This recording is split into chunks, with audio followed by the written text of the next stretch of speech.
Tonight's program is going to be one part lecture, another part recap.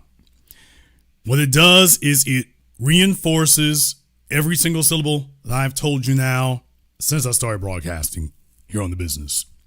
Kim Kardashian, they have a new season of their quote-unquote reality show coming up here. And she is blaming an aneurysm. She's saying this when she went to the doctor, they said that she had an aneurysm was forming. And she was blaming on her divorce from Kanye. What? No, seriously, she was. I have to say was because there have been some updates here and whatnot, but I am standing by the original reporting of this. And please understand, they've been divorced now for 4 years? They've been divorced now for 4 years. This woman is still going around blaming Kanye West, invoking his name 4 years later. 4 years. Now, she was the one who demanded the divorce. She was the one who drug his name through the mud. She was the one who got together with the media and, we're going to portray him as a stalker and imbalanced and crazy and psychotic and all this stuff. Okay, he gets married to a new woman. He does just like he did with Amber Rose. He doesn't even mention Kim Kardashian anymore. It's been years since he had anything to say about her. And the more distance he's put and the more success he done put on it, well, Kim has to make it on her own now, and I'll be damned. What she's realizing is that the only way she can make headlines is by invoking Kanye's name. Because Kanye has stayed busy. Kanye has stayed productive. He's not running around just trying to be a pretty face. And I am saying this because I want you all to keep this in mind as a life lesson. Please understand, productivity, building. You keep making a better version of yourself. You keep striving, you keep competing, and that's what's really going to matter. That's what's going to last, and that's what's really going to matter. So tonight, we're going to go in deep on this. Now, I want you all to understand a few things. This story right here is all over the damn place. It's all over the place. Folks, it's even on Realtor.com. Nigga, what? It's even on Realtor.com. If you can believe such a thing. It's even there. Now, you want to talk about a story getting around for no reason or whatever the case may be. You want to talk about it just being bandied about. Yeah, you go to Realtor.com. What in the hell does that have to do with anything? And yet, there it is. There it is. So their PR team just basically threw in the towel and said there isn't really anything to report about her. Let's just see if we can make this about anybody and everybody else.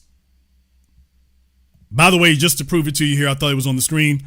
I had to redo a rebooting on my computer, so I've had to reload software on it, but this is from Realtor.com. This right here on your screen. Let me go ahead and drag it down a little bit so you all can see that. This is from Realtor.com. Here on your screens, there it is from Realtor.com. This is how far they've gone to use Kanye's name and eat off of him. And as you can see, it says that she suffered Stockholm Syndrome. Oh, please. Hold on, we're going to come back to that there in just a moment. Because it doesn't just stop here. I mean, she went all out, people. She blamed Kanye for an aneurysm. She's blaming Kanye for Stockholm Syndrome. She's even blaming Kanye for her psoriasis. What? No, folks, I'm not kidding. She is literally saying, she's saying all this, by the way. I'm going to bring the invoices here in a moment. But all this stuff, you divorced the man 4 years ago.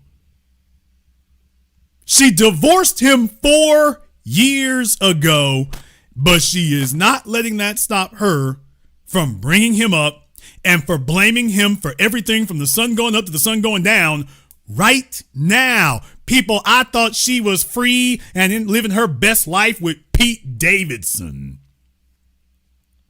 Wasn't that what all the newspapers, all the websites and news sites were saying? Wasn't that what they were saying? Okay, it's 4 years later. Kanye is off with a whole nother chick. But you wouldn't know by listening to Kim. There are so many lessons to learn here and so much to learn from this. So what I want to do for you here is I want to play for you what she said. Entertainment Tonight has a clip from it here, and I want to play for you all what she said here. I always felt like I had a little bit of like Stockholm syndrome, to where I always felt really bad and always protected and always like wanted to help. And this was the first time I didn't feel that responsibility personally. You know, I should have stuck it out. I could have helped, you know. Like, this was the first time I was just like... Kim Kardashian making a bold confession. She thinks she had Stockholm Syndrome, something she realized in her split from Kanye West, and suggests the stress caused her to develop a brain aneurysm. There's like a little aneurysm. Whoa. They're like, just stress. And I'm like, why the is this happening? Put things in perspective, and you have no idea what it really is like until you go through it yourself. The 45-year-old making the confessions on the season 7 premiere of The Kardashians, candidly addressing her ex's bizarre and offensive behavior in the years following their 2021 divorce. They're going to grow up. They're going to see.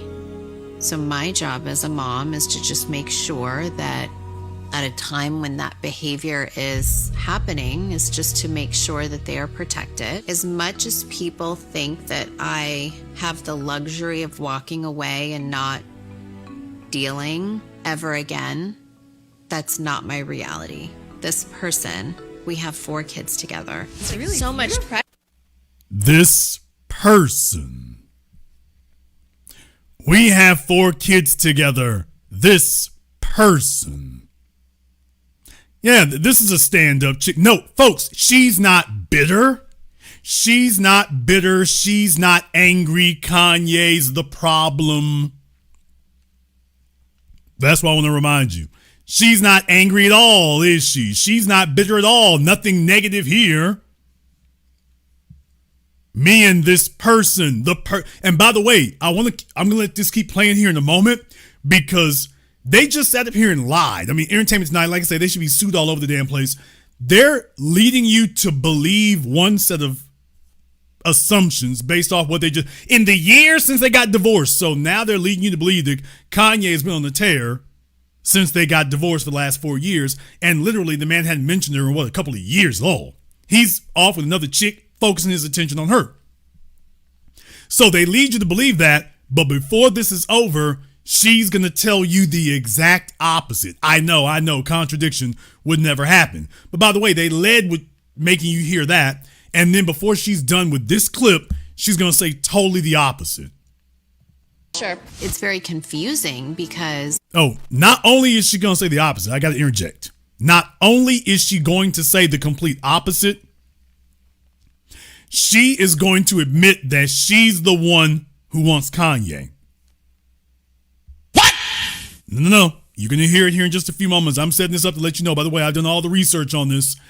She's going to be saying that here in just a moment. Hang tight. It'll be all this talk on the internet of like, I'm keeping the kids. He's never once called and asked. But then I'll wake up and it's on Twitter that I'm keeping the kids. So it's just when it's not true and not rational, I just have to I can't engage all the time. Kim gets fired up and starts addressing Kanye directly. It's a divorce, not a kidnapping. We haven't left. We're in the same spot. We have the same address, so he knows where his kids are at. What happened to the house that you bought next door and we were going to co-parent and do it back and forth, and you take him to school every day? I was have dinner with us every night. Let's have dinner as a family every night. And obviously it was just that wasn't what he wanted, and I get that. Maybe that's too much. Does he ever apologize?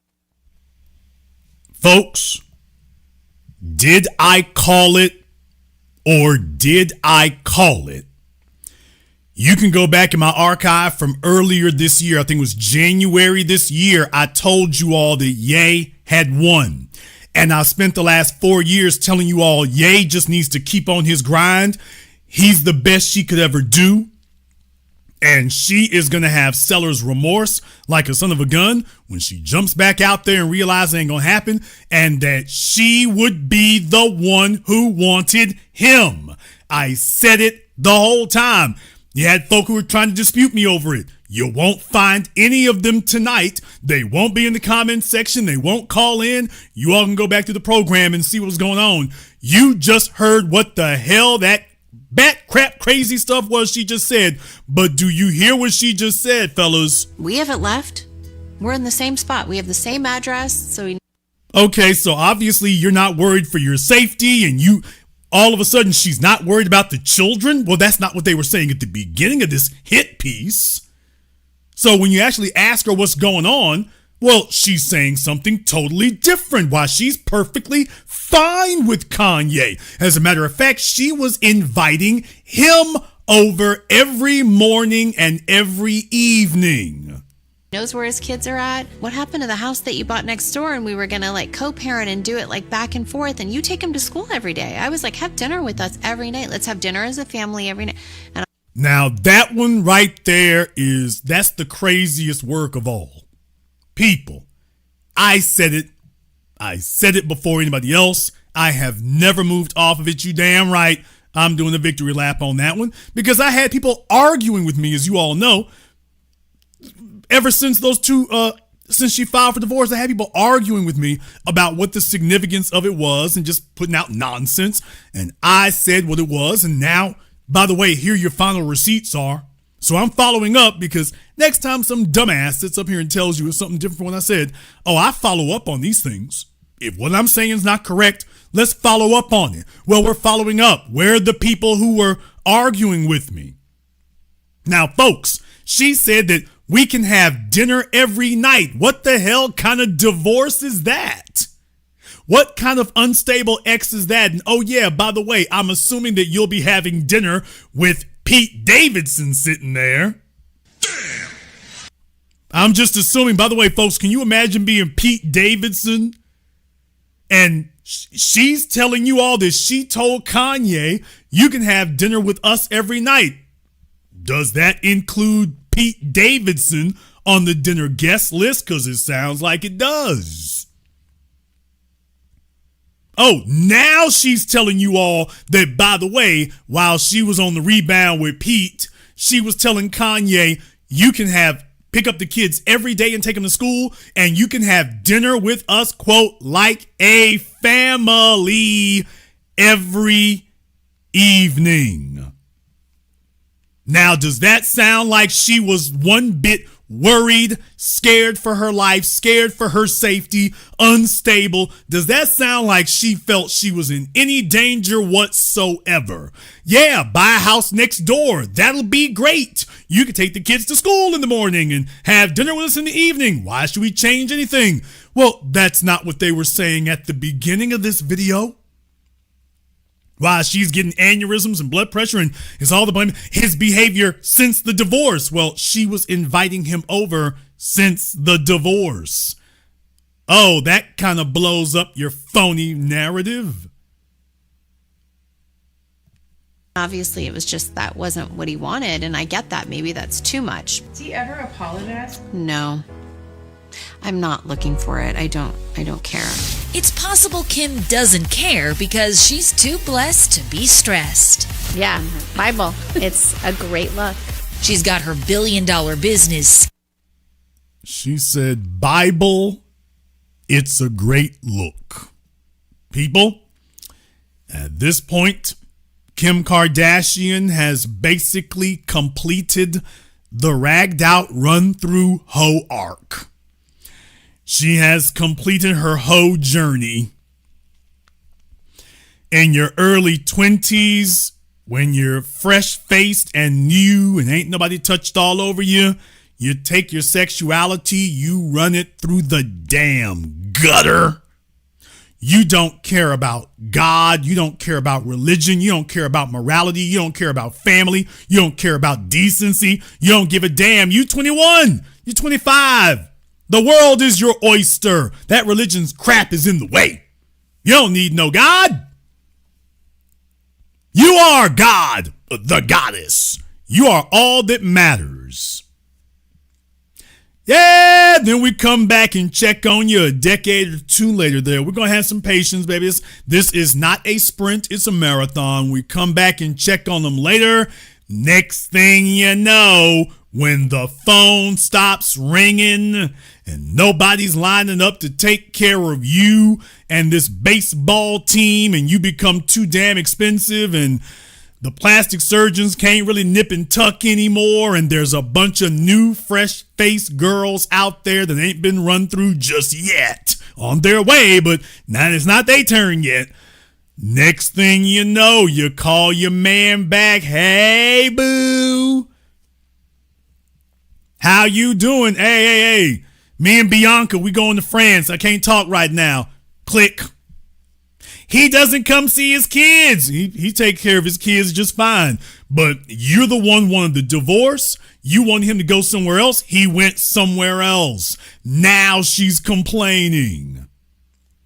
And now that none of that's working, well, now she's found religion. You know, that thing that she had absolute contempt for in her early 20s, didn't have any use for, certainly wasn't using.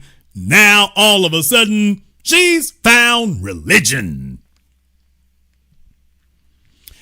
Yeah, you can't make all those sex videos and all that slutting and that crazy body count. You can't make that disappear. So let's try religion for a change. Let's see if that works. Your public relations people can't get all that scumming and slutting and scummy behavior to disappear. So let's see if religion will do it. Let's try that one. Too blessed to be stressed, and then she's telling me about all the stressors. Well, it goes even further, though. Oh, Kim is hanging out, and I just thought y'all want to hear this part here. That's Kim Kardashian. That's Kim Kardashian and her All's Fair co-stars / backup TikTok dancers already manifesting a season 2 in Paris on her 45th birthday. Before you comment on my new appearance, please know that this look is mine. Nothing more than next Halloween's costume, where I will be dressing as a whore lawyer. Last night, the ladies were out in London. Well, folks, remember Lala Anthony? Folks, I've been doing this for years. It's documented across the board. You know all the names I'm going to say. You all already know the names I'm going to say. I was talking about Kim 2 years ago. This is a replay. She's hanging out with a bunch of chicks now. She's been spending since she got divorced from Kanye, ain't nobody else been around with a bunch of chicks. Oh, yeah. Whatever did happen to Pete Davidson? Oh, this happened to Pete Davidson. What? Damn! Oh, yeah, by the way, in case you were wondering what happened to Pete Davidson, by the way, this happened to Pete Davidson. Yeah, Pete Davidson is willing to have kids, and Pete Davidson is willing to get married, and just not to you. Just not to you.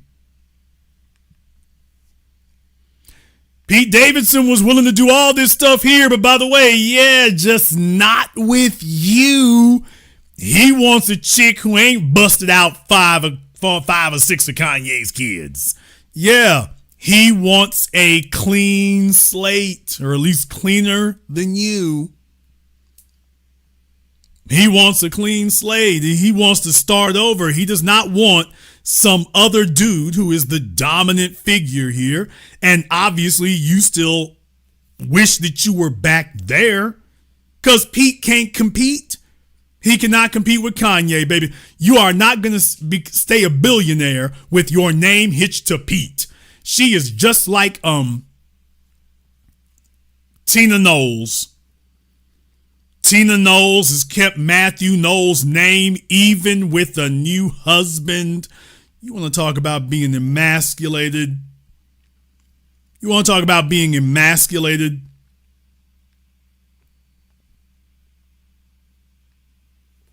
Nothing more emasculating than you marrying a chick and she's got her ex-husband's name. So you have to keep calling her by his name.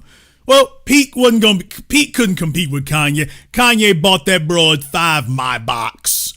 Pete, you can't do that, bro. You were driving he was literally driving her Rolls Royce to the 7-Eleven so he could get some cigarettes. It's like, yeah, man, you're in the deep end of the pool, dude. You can't hang with none of this. You can't hang with none of this. So she tried, people. She went back to the sexual marketplace, and this is the best she could do. One of the flunkies from Saturday Night Live. Pete Davidson is not glamorous. Pete Davidson is not a sex symbol, and she couldn't make him one. Remember, she tried to. Remember, she tried to say how great his sex game was. Remember, she tried to turn him in. She tried to spice him up some. She tried it. It failed. He looks like a druggie, no offense. I mean, but be who you are. And Pete was like, I sobered up long enough to get with somebody else. He sobered up long enough to get with somebody else. So, there you go. Yeah, this was the best she could do after Kanye. To all the idiots and ass clowns. By the way, if you go back through some of those comment sections, you will see morons talking about she rich and beautiful. She gonna get another one. Okay, go back through the comment section, those previous videos I did about Kanye. You can look them up here on YouTube. And go find those people and ask them, hey, stupid, how did that turn out? Hey, dummy, you told everybody that she was going to be okay. That's the real crime of this. All the people who swore up and down that Kim was going to be all right. Oh, don't worry, girl, you're slutting past and everything, your body counting on. That don't mean nothing. Where are those people today? Because you can't find any of them now. They were loud and proud before, but by the way, crickets chirping. As she's on her way to 45 and next stop 50. Yeah, folks, I mean, Kanye was the last train leaving. She slept with all them dudes before Kanye. She didn't get pregnant until she got with Kanye. That was the bag. That was the case. That was the train. She played the game correctly. And then she decided, oh, well, I'm bigger than the game. And so after Kanye tried to stick it out with her, he tried to reconcile, he tried to shame, he tried to badger, he tried everything to keep his marriage together. And she said, no, I've got the power to destroy it. I'm doing it because I'm in charge. Okay, and he let her be in charge. And now she got what she wanted. She got the divorce that she so badly deserved, and then she told the world he was keeping her from. Well, she got it. And 4 years later, she won't keep his name out of her mouth. She won't keep her name out of her mouth. So that's the way that goes. Phyllis Speaks, I'll see about having you call up on Zoom here in a few moments here. We'll go ahead and discuss that.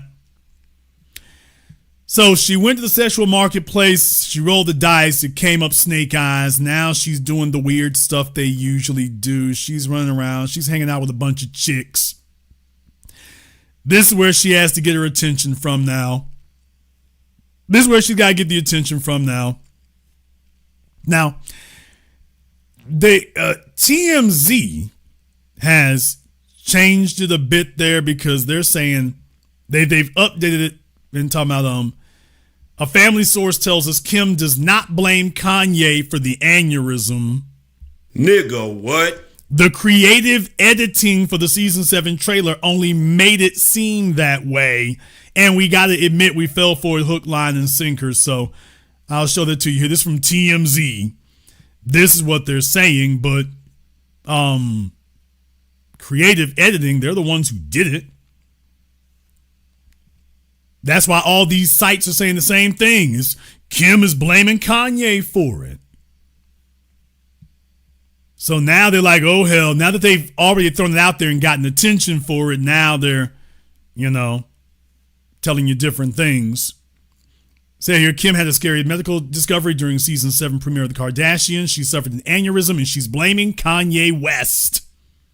Check the clip. She's at the doc getting a routine MRI when the, quote, little aneurysm is discovered, and she's told aneurysms can be caused by stress. By the way, an aneurysm is a bulge or ballooning in the blood vessel in the brain, according to the Mayo Clinic. And if it ruptures, it can be life-threatening if untreated. This is all true. This is all true. The Skims founder goes on to theorize that her drama-filled divorce from Kanye, who now goes by Ye, may have led to the aneurysm. Why is she bringing up his name at all? You've been divorced for 4 years. You were dating Pete Davidson. So what I'm saying, folks, if she's divorced for 4 years, why the hell is she bringing up his name at all? But when the cameras get on her, she makes sure to mention Kanye. So she's followed the same villain arc that Amber Rose and the rest followed there. So, yeah. Yeah, she brings up the aneurysm and then talks about the divorce. Okay, that's blaming it on Kanye. That's blaming it on him. This is what the media does. But it's not just that. Not just that, because People Magazine. Oh, folks, this one's even worse. People Magazine is not just blaming him for an aneurysm. She's also saying that I felt like I had Stockholm Syndrome. So, not content to just leave the slurring and smearing of him at an aneurysm. Oh, by the way, I felt like I had Stockholm Syndrome. People, this is 4 years later. Doesn't this woman have a life or any accomplishments of her own? I guess not.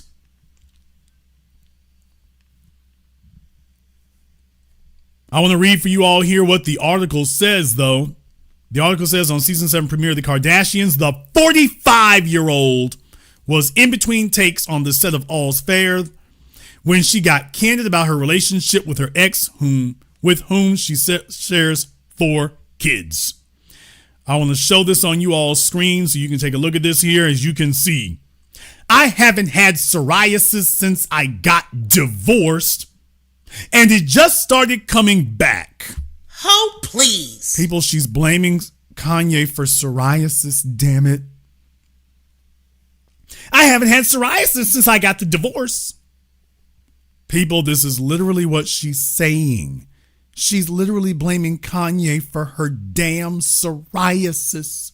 That getting divorced from him. I haven't had psoriasis since I got divorced from him. It's just now coming back. Well, then very clearly he ain't got nothing to do with it. And then you see what she says.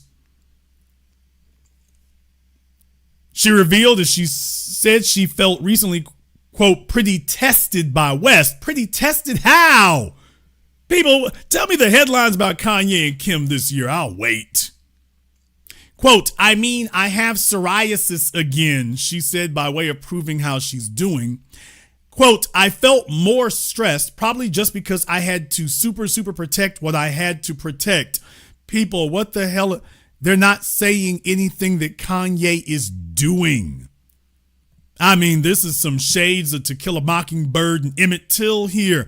What is Kanye doing other than hanging with his current wife? What has Kanye done to her other than stick with his new wife?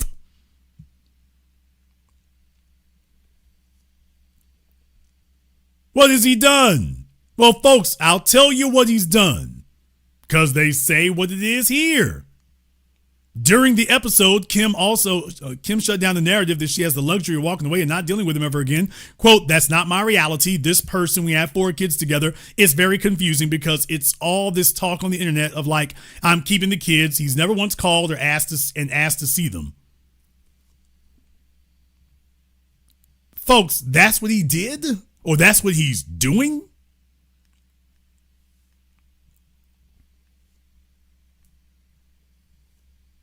Really?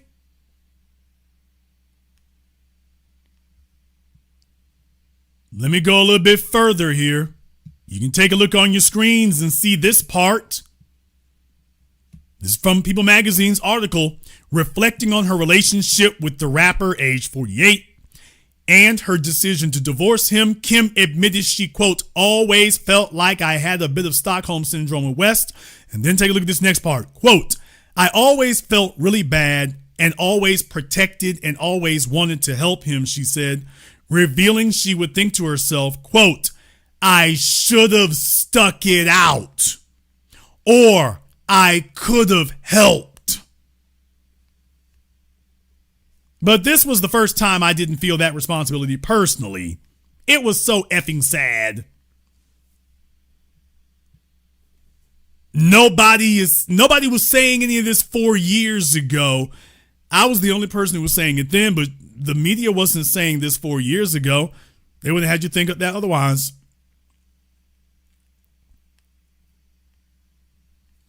They would have had you think that he was completely unwanted and she was locked down in the basement to keep away from his raging. And in reality, this is what was going on. And now that she got exactly what she wanted, she's now screaming bloody murder. Oh, it's terrible. Oh, it's awful. It's awful. Why? Because what she's finding is there is no substitute for genuine ambition. You ain't got to kick Kanye West in the ass and get him to get up and produce. If your business is being famous, Kanye West is who you want. She thought she could pull it on her own. Well, she's had 4 years to do it. And what this really means is that by her bringing him up before the show has even gone on, that means that they're letting her know, yeah, baby, we're about to get ready to cut y'all. And without that TV show to promote the family, what vehicle do they really have to promote themselves? Kanye is able to promote himself just fine by himself. Can Kim do the same thing? Now that she's no longer married to him and she's no longer 25 or 30 years old, what vehicle does she have that she can use to keep people interested in her? Well, she's about to find out, and right now it doesn't look like very much. Because she's still mentioning her ex-husband. Why isn't she mentioning the new man? Why isn't she mentioning the new project? I thought things were going to be great. Is this the Kardashians or is this the Kanye show? Because we're talking about Kanye.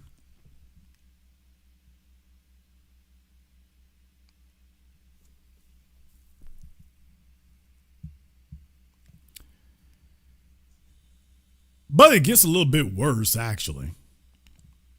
It gets a little bit worse because Khloe Kardashian, do I even want to show that one? Khloe Kardashian had a few things she wanted to say too. You know what? I'm not even going to throw it up there. Khloe Kardashian wants you all to know that she's celibate. Oh, please. Khloe Kardashian, Entertainment Tonight also was talking about her. And Khloe Kardashian would like all of us to know that she is celibate and that she is enjoying celibacy. Fellas, remember what I told you. Females believe that if they want attention, all they have to do is give you the vaginal update. When women post, they want you to know their sex habits. It's not men who lead with that. Women lead with that.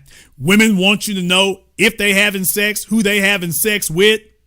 And if they don't have anyone for it, they want to update you on, by the way, ain't nobody jumping up and down on these draws right now. Women, when they want attention, the go-to is to publicize their sex life. I told y'all, you're going to get the vagina update. When they want attention, that's when you're going to find out that one. They're going to give you the update on, by the way, here's the latest news. Here's the latest news about what my vagina's doing. So Kim is upset because ain't no men.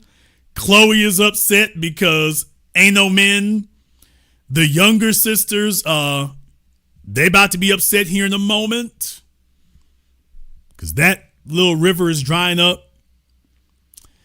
And there are so many things that could have been done to prevent this. There were so many things that could have been done to prevent it. And one of the things in particular is reality, man. Folks, I'm doing a nice program as a recap. If there's something that you're interested in, you better stick with that.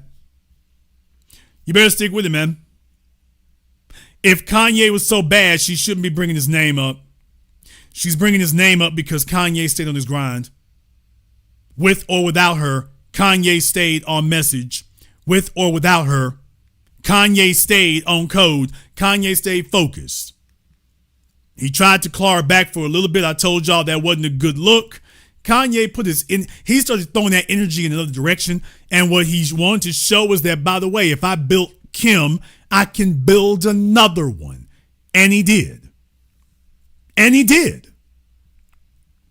At that point right there, Kim is like, I'll be damned. He got the train back on the tracks. And lo and behold, she's talking about him now. She's talking about health issues. Baby, are you sure that the plastic surgery didn't play a part in some of this? Auntie, chill. By the way, Kim, if you want to look for culprits, are you sure the plastic surgery didn't play some part in this? Constantly going to the doctors to nip tuck. You sure that doesn't have something to do with it? How about the untreated emotional issues? Because there is no mental health professional who's going to look at you and your family and be like, that's all right.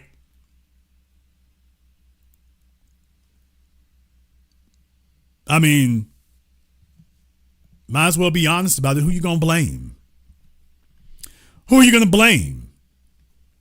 I want this to serve as both a cautionary tale and a lesson.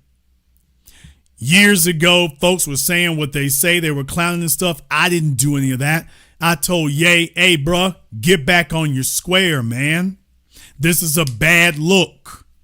And it's not just because it's a bad look. It's a bad look because you are telling her she's the one with the value. Men, when you're chasing and chasing and chasing, there's no reason for them to change what they're doing because you are clearly telling them that they are the ones with the value and you want to be with them because that's where the value is. Instead, he did the smart thing and started investing in himself, where value will actually get you a rate of return on the investment. He started investing in himself. New album, new rappers, new shoes, new woman, new controversies. He was a one-man media show. So what he showed was that he could still get world-class attention, but doesn't need her. Can she do the same thing? Answer, no. So you don't have to tell her that it'll be greater later and that you're still the man. You're going to show them that. Don't talk about it, be about it. And if she wants to get with Pete Davidson, I told y'all then that's not going to last. I said it then. And remember, there were some jackasses talking about it was going to last. By the way, you don't see any of those names tonight. You don't see any of those names tonight who were telling you all 3 years ago, 2 years ago when I was talking about it earlier this year. None of where are those people tonight to tell you all how smart they were. They disappeared. So they were cheering Kim on like they cheered on Lala. By the way, how'd that work out? You have sick individuals out here who will cheer you on to do stupid stuff and mess up what you got. And none of those people are going to come back to restore it to you. Kim Kardashian's whole thing is being famous for the sake of being famous, but you can't carry that by yourself, baby, because you're not talented. Her mama told her, keep talented people around you all. And for a little while, she did. She had one of the single most talented men on the planet, and she busted up the business. Now they're trying to eat off Kanye's name. Now, since she is no longer a part of Kanye's family, she thought she was cutting Kanye out of her family, and instead Kanye has cut her out of his. And she's trying to get her name hot again, and she ain't got what it takes. So she got to latch herself on to the hottest thing she got access to. Well, I got kids with Kanye. Baby, you need to be sitting in your damn house not worrying about Kanye. We thought that's what you wanted. Remember that there were some morons and idiots. Yes, I'm going to name call you right into the concrete. There were some morons and idiots who said that she was going to get somebody bigger than Kanye. Nigga, please. Remember those idiots who said that she was going to get somebody bigger than Kanye? How'd that work? How'd that work? How'd that work out, people, by the way? Where are those folks tonight? How'd that work out for them? We waiting? Oh, they're not saying anything. Okay, they're AWOL. All right. All right. I am saying this to the men. I am saying this to the men. I have been telling you now for years and years, the whole start of the red pill was created and motivated by one thing. A bunch of men who felt like they had invested more in the female than the female had invested in them. So when she broke off the relationship, because women break up 9% of relationships, he felt like he got took. He felt he was invalidated. And that was the difference.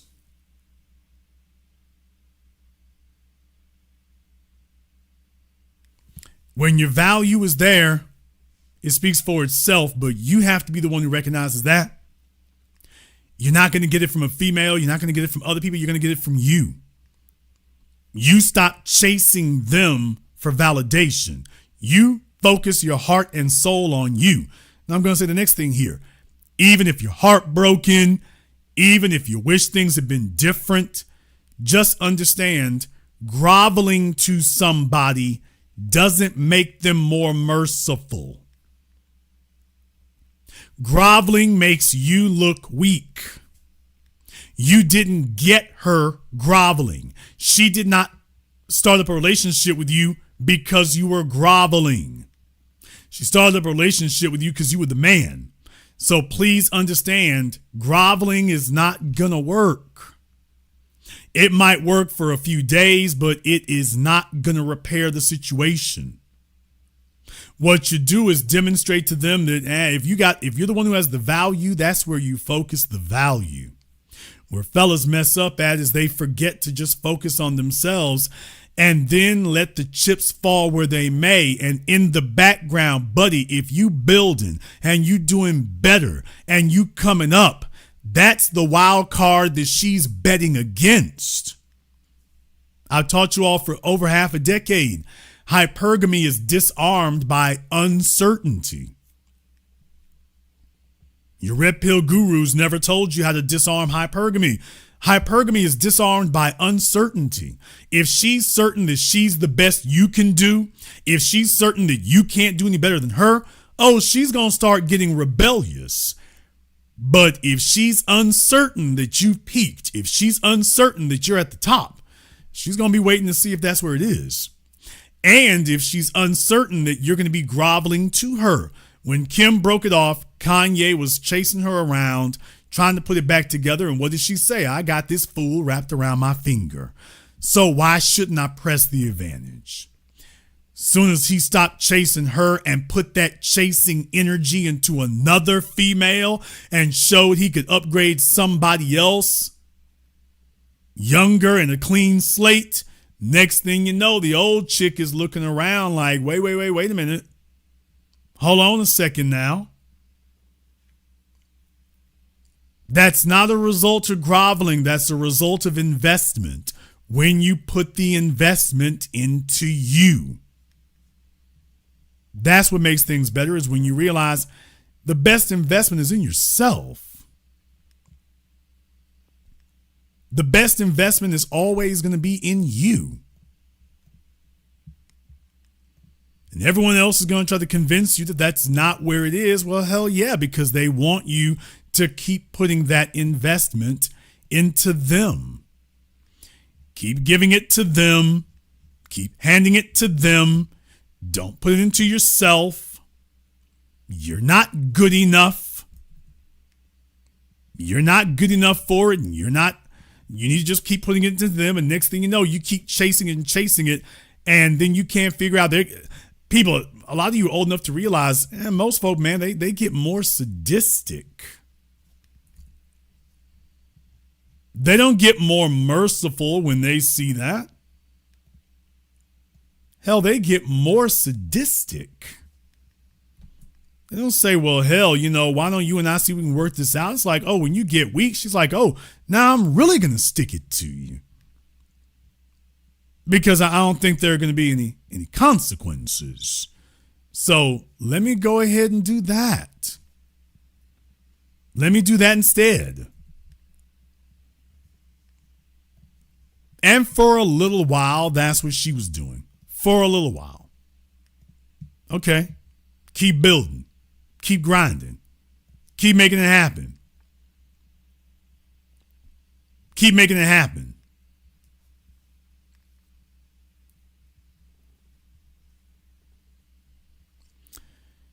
There's another thing that I also wanted to touch on here. There was another thing I wanted to. There is an article from The Atlantic. There's an article from The Atlantic that is the latest in a string of attempts to shame men into giving up their options, into giving up their power, into hobbling their own sexual authority. Everybody's supposed to have sexual authority except men. Men are not supposed to have that. Men are supposed to just do what is expected of them. They're supposed to do what's in everybody else's best interest, but you are not supposed to pursue what you desire. And what do you know? The people who ushered in whorehouse culture are now screaming and yelling that polyamory is the ruling class's latest fad. Americans who most reap the benefits of marriage are the same class who get to declare monogamy passé and boring. Folks, they're unhappy here. They're unhappy. They're unhappy because the men are like, you know what? Let's do something different. Let's do something different. And these folks are unhappy about it. They're unhappy about it because, by the way, they get into this here that the problem is for the men. Tell us about this woman. She's white. She's married. They say that she's wealthy, but that just means she's a wealthy Brooklynite. That means her husband has money.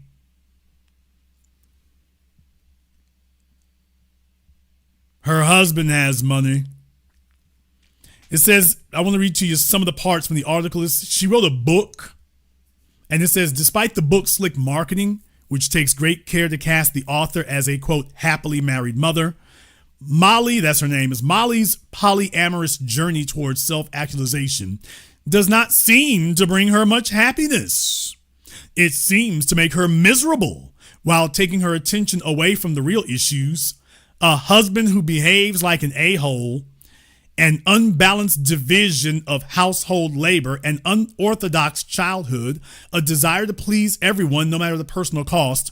Her attempt at finding a, quote, deeper truth through sexual enlightenment not only provides little truth or enlightenment, it keeps her from seeing her problems clearly. I thought this was sexual liberation. What happened to sexual liberation? Now, listen to this next part, folks, and this is from The Atlantic. Listen to this next paragraph from The Atlantic. In this way, the book's title, by the way, is called More. In this way, More is a near-perfect time capsule of the banal pleasure-seeking of wealthy elite culture in the 2020s and a neat encapsulation of its flaws. This culture, would have us believe that interminable self-improvement projects, navel gazing, and sexual peccadillos are the new face of progress. The climate warms, wars rage, and our country lurches towards a perilous election. All problems that require real action, real progress, and somehow, quote, you do you has become the American ruling class's 3-word Bible. This is the Atlantic. This is women's mantra. Women were the ones who popularized you do you.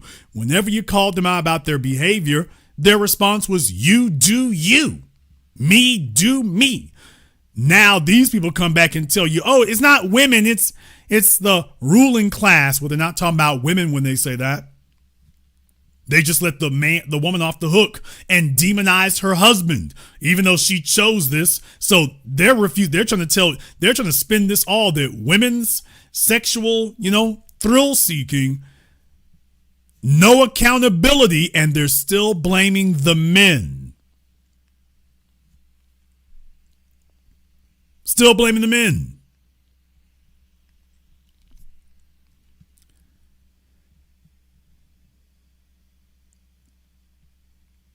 So it doesn't matter what you do unless you're serving them.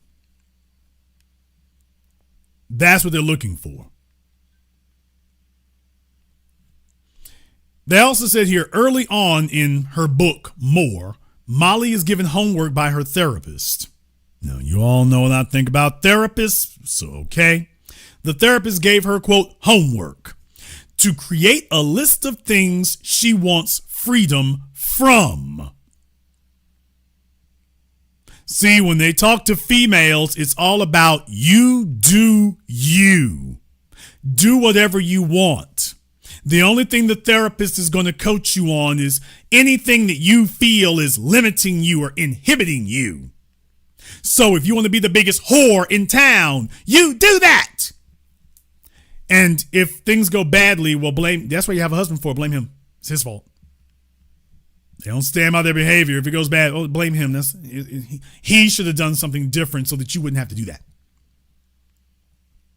All right, so the therapist wanted her to make a list of things that she wanted freedom from. Pressure to be punctual, self-imposed obligations, guilt, pleasing others.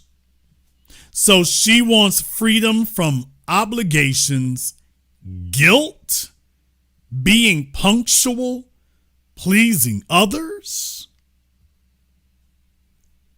Wow. Well, there's a perfectly reasonable, honorable list of things that you want a therapist to tell you you don't have to do. Now, I wonder if the therapist would tell men the same thing. You know what? You really need to let go of guilt and obligations and pleasing others. Would they give this advice to a man, or would they tell him, no, we got to fix you? It goes on to say here, and lists of things she wants freedom to be or freedom to do. Spontaneous, imperfect, my own priority, things that are fun and just for me.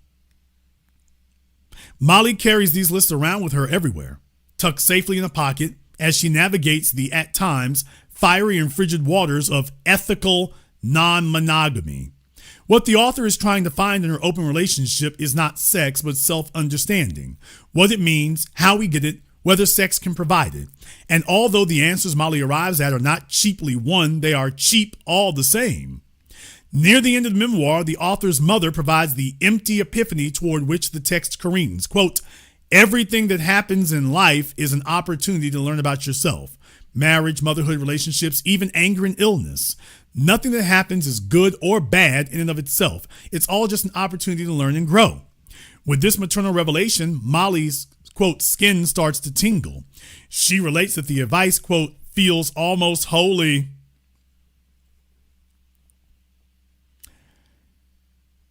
She makes this clear to her reader, her husband, her psychiatrist, her marriage counselor, and herself again and again and again. Sometimes she wails it through tears, and sometimes she shrieks it through the phone, and sometimes she coats it in the rough edge irony, but the message remains the same. When a couple's therapist asks the pair why they're in counseling halfway through the book, prompted by a breakdown Molly experiences that stems from her marital arrangement, she explains, quote, "We're here because I don't want to be in an open marriage anymore, but Stuart does." Damn!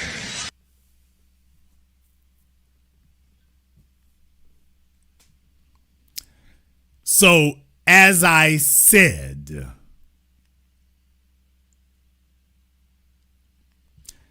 this is the Atlantic attempting to criticize and shame men. That's what it does.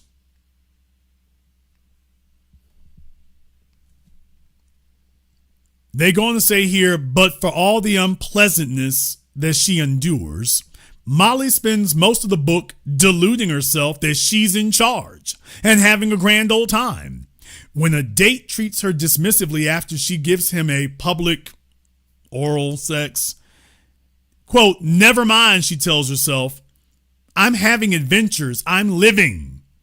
When she's uncomfortable about sleeping with a new partner in the apartment she shares with his fiance, quote, "This is what it's all about," she tells herself, like a lapsed Catholic repeating a catechism in which they have lost all faith. Winter is trapped in her therapeutic worldview, one imposed on her by an American culture that has made narcissism into not simply a virtue, but a quasi-religion that turns external obstacles into opportunities for internal self-improvement.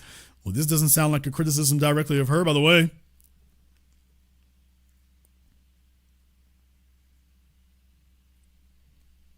So what they are telling you is that the problem is the men. They say that indeed, throughout more, the dominant emotion Molly reports is not lust, but rage, primarily at the deeply unequal child care burdens that are placed upon her. Quote, "I think about all the years I spent my night alone with the kids, the dinners, the bedtimes, the dishes, the loneliness of doing it all by myself, because Stu had to work," she laments at one point. That Stuart is now spending late nights not working, if he ever was, but rather stooping his endless reservoir of mistresses. Damn! Oh, so the real thing comes out. Now, people. Oh, this is one of those, this is the first time you all ever heard this. So you might want to write it down because this is another one of mine. Now, this is the first time you all heard this. You never heard this anywhere else. People, you've heard folks and Rollo Tomasi try to tell you about the female mating strategy. That she gets her sexual thrills in with every scum degenerate she can find. She has children by the guy that she's most sexually attracted to. Then she goes find some lame, limp beta simp to come raise another man's kids. And she's gotten the best of both worlds. She had all the emotional and physical thrills and chills with Mr. Chad on the block. And when he's finally done and balls her up and throws her away, she's got a safety net of somebody much more responsible who doesn't mind taking care of cleaning up her mess. Well, this right here is the ideal male mating strategy. Damn! And deal with it. Oh, you all never heard that before? They're out there furiously scribbling it down. They're out there furiously writing it down now. All my little knockoffs and the folk who hate watch and hate listen, they're like, damn, he came up with another one. By the way, this is the optimal male mating strategy, which is the reverse of the female, or the inverse. Find the woman who is best to raise your children. And then after that, you go and have your sexual fulfillment with other women. So for the females, you find your sexual fulfillment with a bunch of men and then leave somebody else to clean up your mess with a kid and he raises it. But for the men, it's the inverse. Well, find the responsible motherhood figure first. Take care of her. Make sure that your genetic legacy is good. And then as far as sex, well, sometimes it'll be her and sometimes it'll be people who are not her.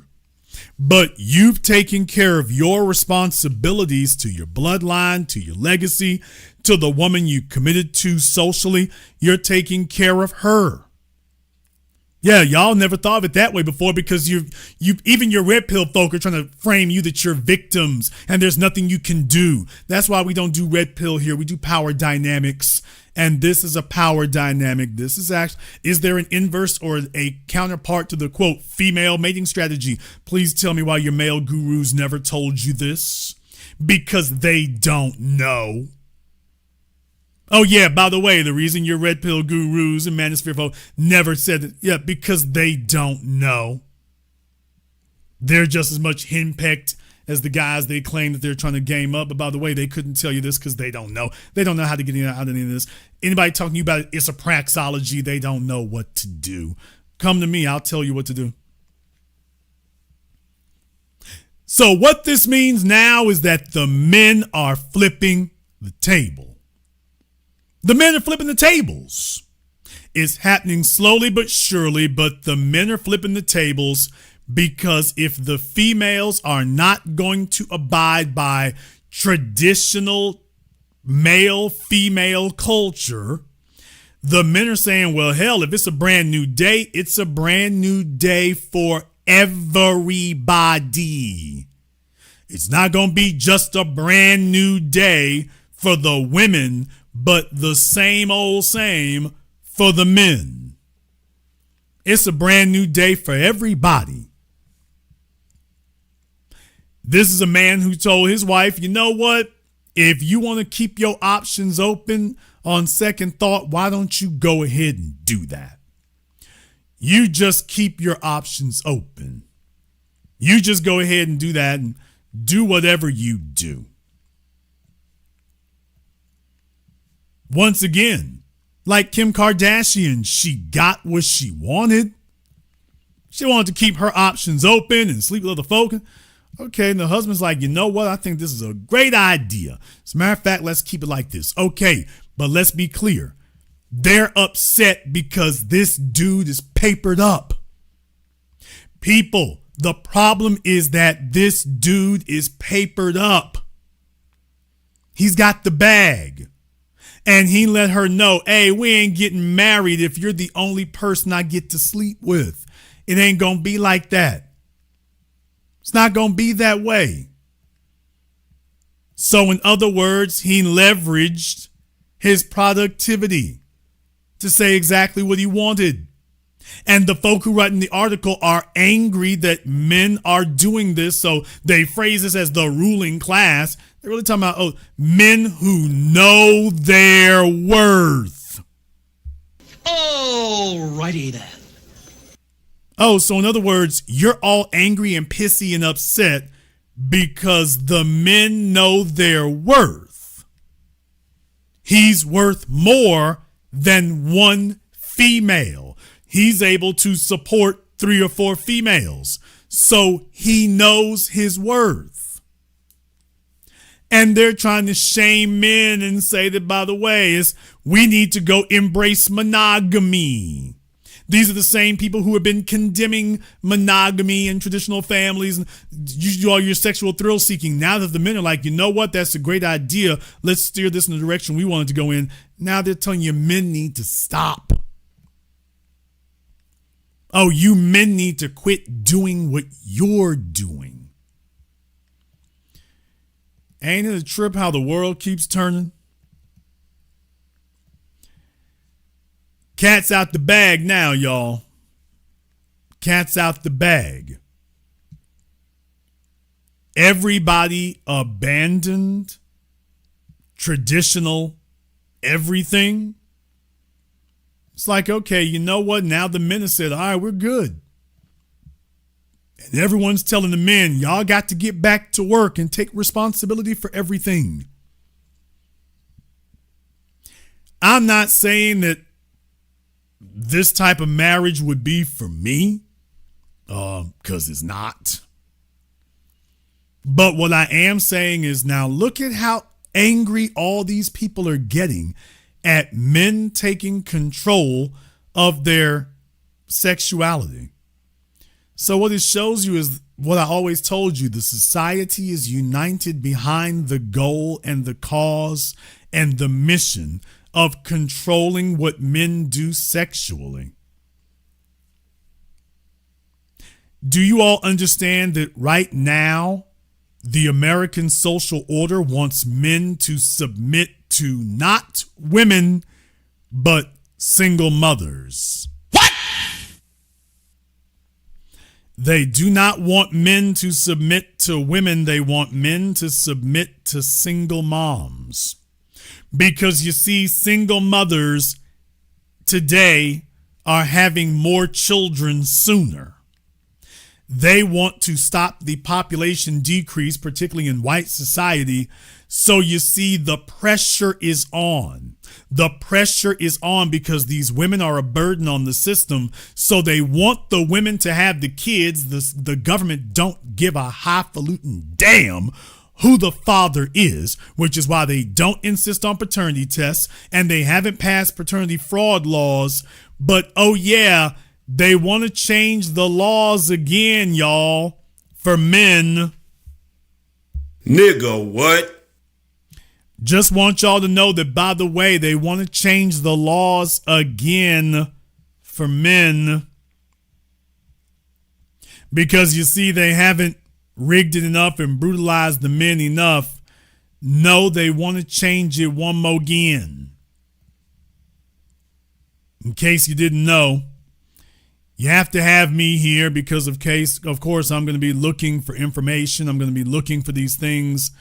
I'm going to be on the watch for it. Even though I'm not a father myself, I'm going to be looking for it. Well, I want y'all to see a little gem that they put together here. I want to show you all a little gem that they're putting together. These folks ain't playing about it. There's something called the Women's Congressional Policy Institute.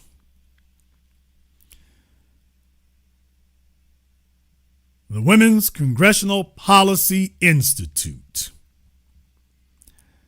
And these folks would like for you to know that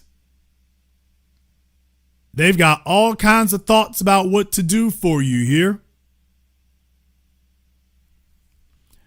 All kinds of thoughts about what to do.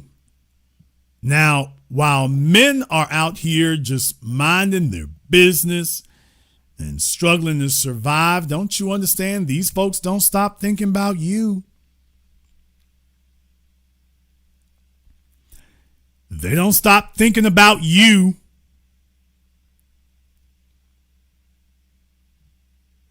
Not at all.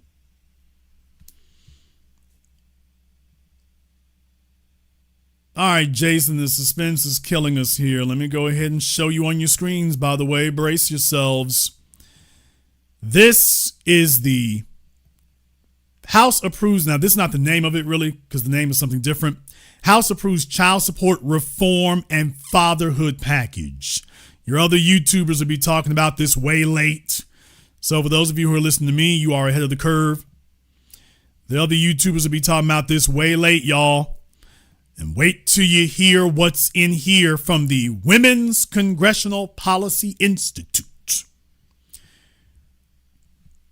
The House on September 7th approved 504-18 legislation, H.R. 4678, designed to streamline the child support collection system. And that's the House, not the Senate, folks. But by the way, they want to streamline the child support collection system.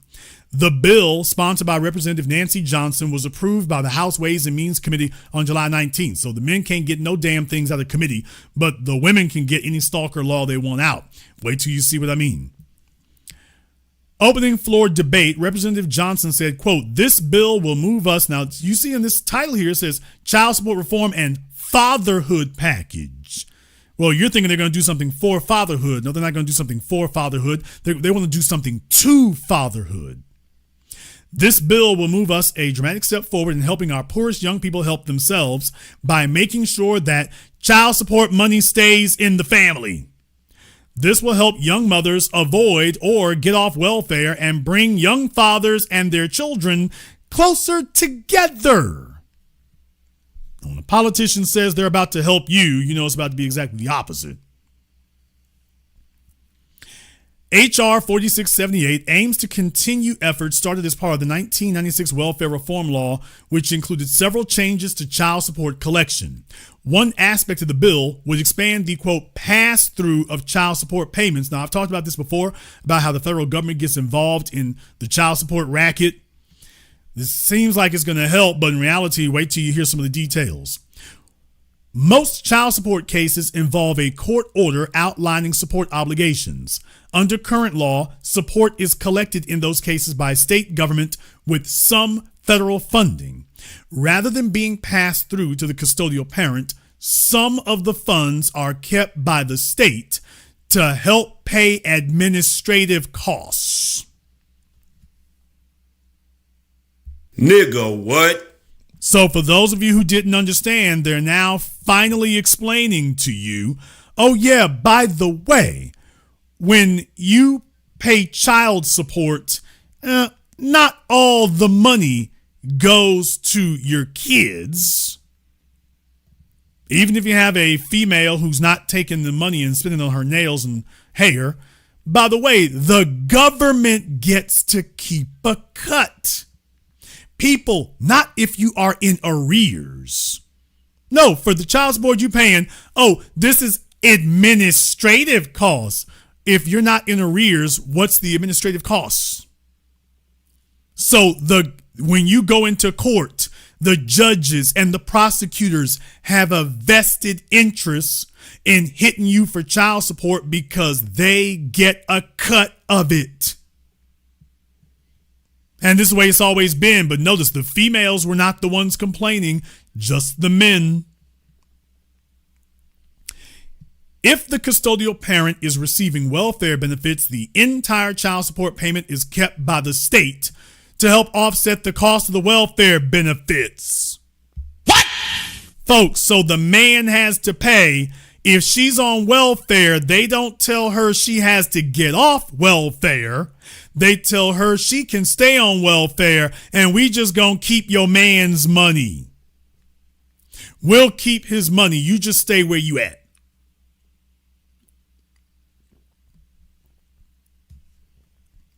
Under H.R. 4678, states would still keep child support funds during the time the custodial parents receive welfare assistance. Oh, please. These are females in the House who came up with this, people. These are the females. These are the females. Under their new bill, oh, the state will still get to keep the money if she's on welfare. They'll still get to keep it. After that time, the entirety of support payments would be passed through to the custodial parents. Custodial parents, plural, what the hell?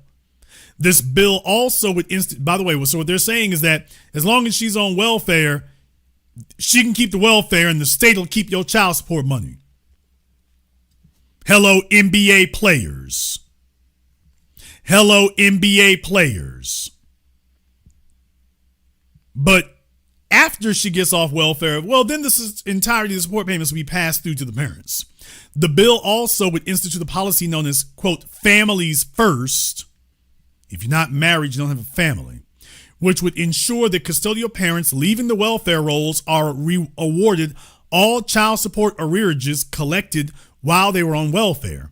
Representative Lynn Woolsey, Democrat California, highlighted this provision in her floor comments, saying that the Congressional Budget Office has estimated the change will, quote, get more than $1 billion of child support every year into low-income families and help children in need. Under the bill, States also would be required to review and update child support orders. Now, y'all know this. It didn't stop there.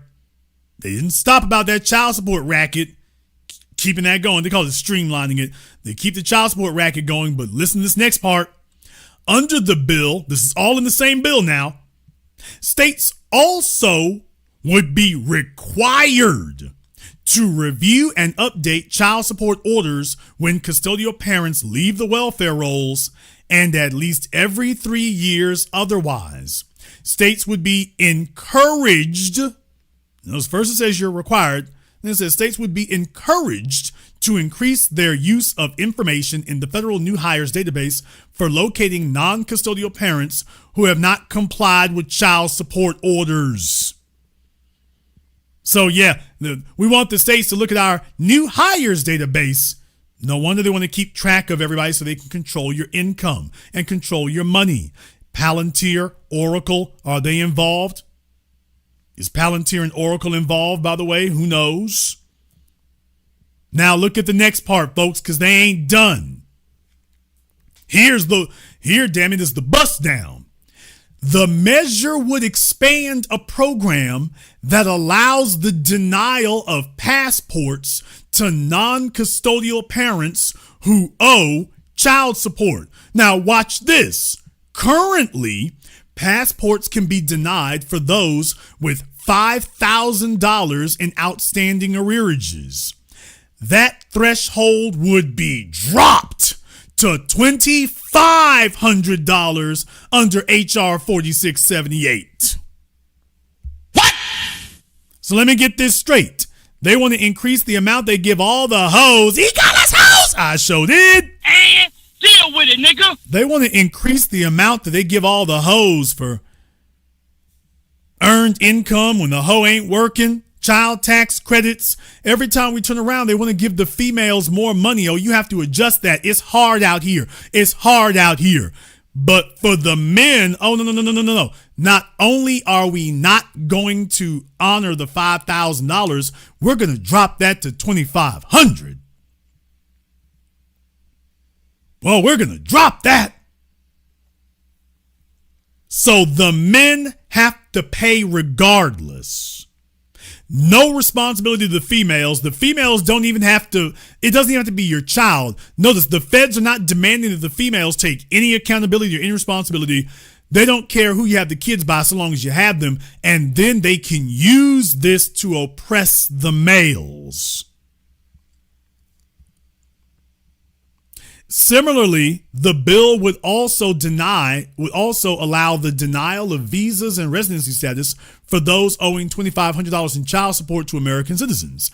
Okay, then why are they not also saying that females who do not take care of their children are also denied? If you're a female who's had child protective services come out, you can't have your passport. Okay.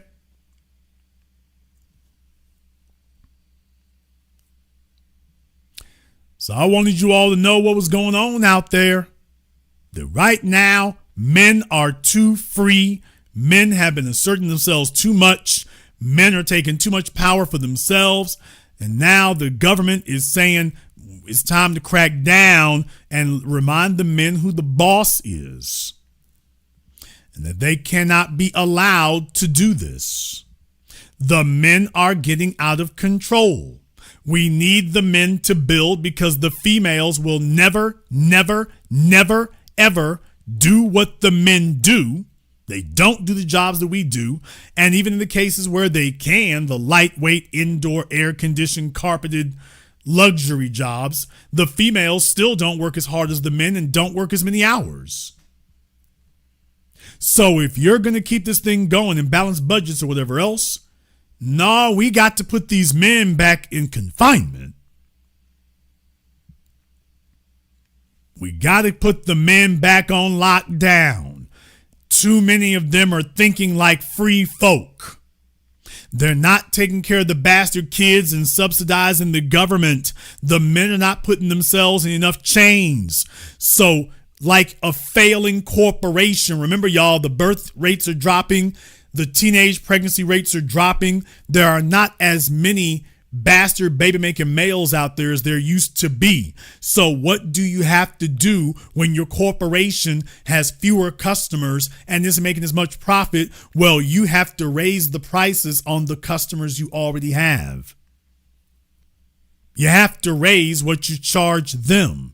So everybody who's on paper to the system, now they're just going to use that and say, okay, we're just going to charge you more. We're going to just demand more from you. Since too many of you are free and getting away, we're just going to try to lock down those of you who are left. It is an imperfect solution to be sure, but it's the only one they could come up with. An imperfect solution, but it's the best they got. Fellas, it doesn't have to be this way. I want you to be aware that there are entire industries around male subjugation, male belittlement. And the power is in your hands as it always has been. When you stop running and you stand still, you make a goal, you make yourself the center of what you do, you pour all your achievement into you, pour all your demands onto you, increase your value across the board, financially, socially, emotionally, intellectually. You physically increase your value across the board. You make that your mission for living. And everything else comes together from there. However, you might disagree. Therefore, the link to the Zoom is now pinned to the top of the chat room. So that is now available to you as well. And you are more than welcome to go ahead and give us a call on that. You're more than welcome to go ahead and give us a call on that. In the meantime, I want to thank everyone, and I do mean everybody who has contributed for a nice program on PayPal, Super Chat, Venmo. Shout out here to El Passet, LT Pate. Thank you very much for your support here. Feedless Speaks, Red Star. Thank you very much here as well. I want to get back over here for a moment here, and I want to say this. The fellas need encouragement. The fellas need encouragement because it is so easy in the internet age to be sold on the idea that you got to listen to what these folks are saying in the moment. People, fellas, I got to remind you again, this is not a sprint, it's a marathon. It's not a sprint, it's a marathon. Do you want to know what happened to Kanye? You want to know what happened to Kanye? I'll tell you what happened to Kanye. Kanye had some time to get away from Kim. Kanye had some time to get away from Kim. He was finally required to get away from her. It was difficult, I understand. He had invested a lot of time and money and attention. She was his muse. He could project all these things onto her. I understand that's powerful when you have a muse. Y'all are a power couple. I understand that everything's together, but there was a monkey on his back he couldn't shake. And she wasn't going to help him shake it. So Kanye, he was struggling with it. But Kanye had a chance to go breathe some new air. Kanye had a chance to go breathe some new air. That was something that he hadn't counted on.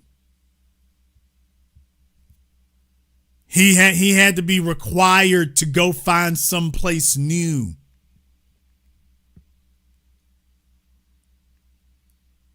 That's what most men have to be put into. It's better, though, if you can come to that conclusion on your own.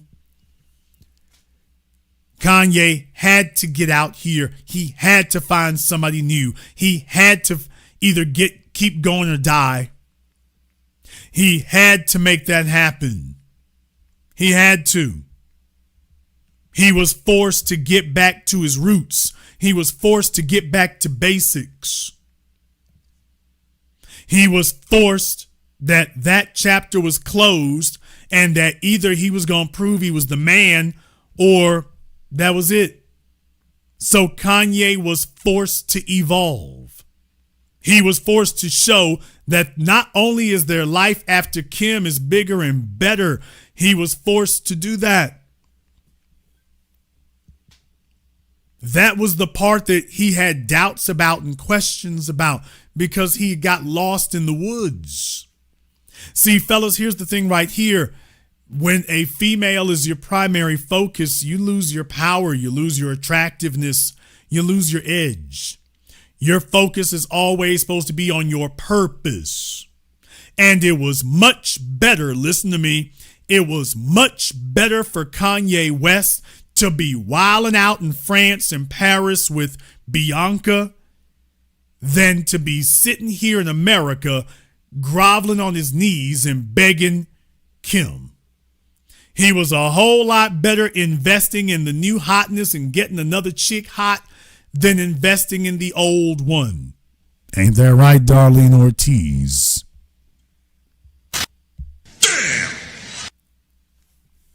No shade. Some folks in the comment section hated it that I brought that up. Some dummies. Like I said, we have a bunch of people who really just kiss ass on female celebrities today. They're just kind of feckless and shameless. So you just do you. You're an idiot. But yeah, I mean, when you had the best you were with, the best thing for that man to do is invest elsewhere. Demonstrate. Don't tell anybody. Demonstrate that you are still the king of the damn mountain. Take this as what you came to them with. You see, when you met her, you were fueled by adversity. You were fueled by obstacles. You were fueled by challenges. You get with her and you start living a little bit easier and you forget what made you valuable. Now it starts getting abused.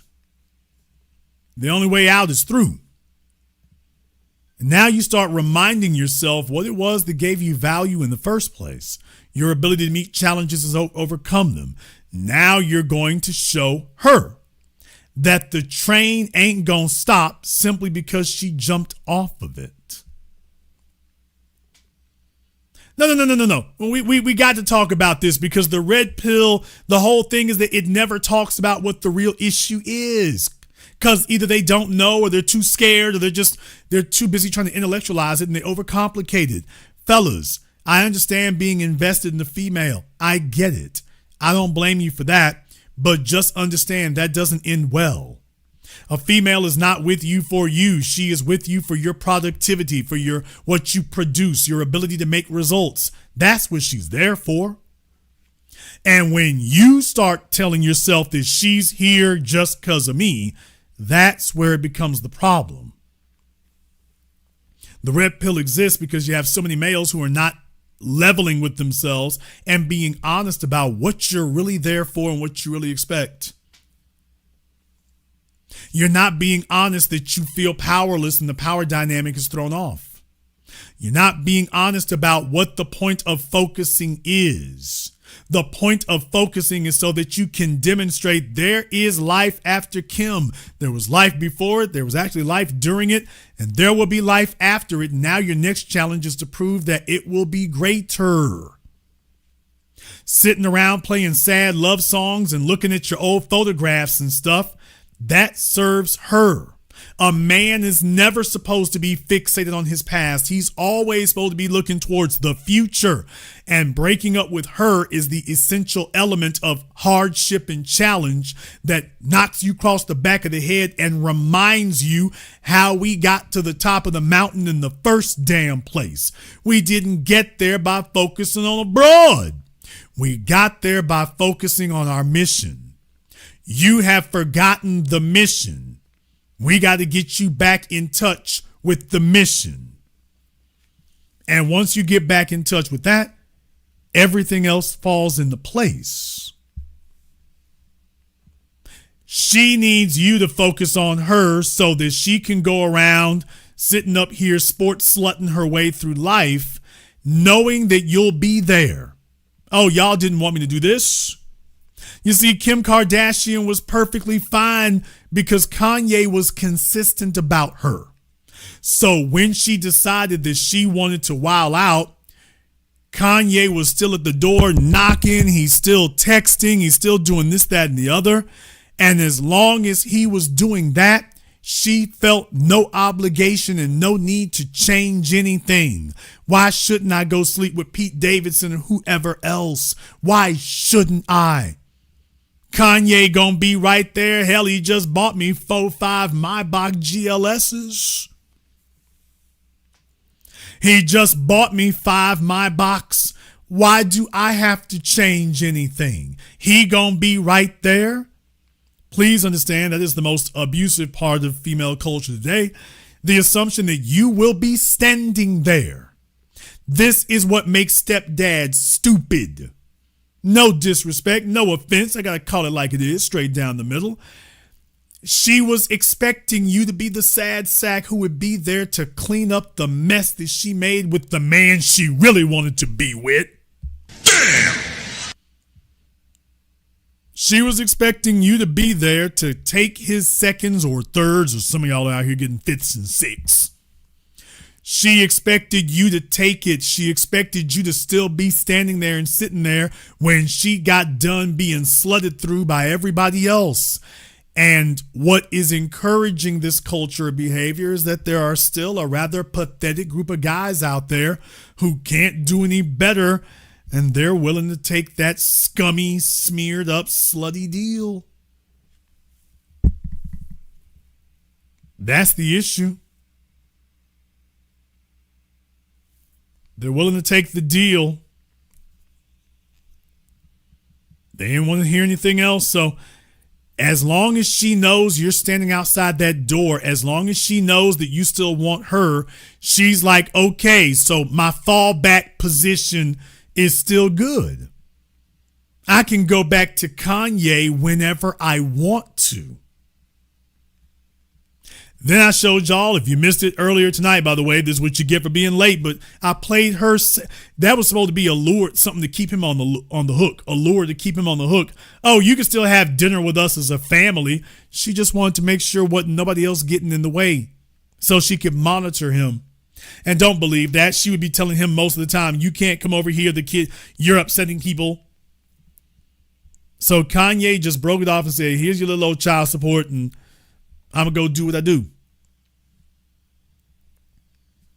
She was expecting Kanye to still be sitting there so that she would have the security that she could test all the options she wanted to without worry.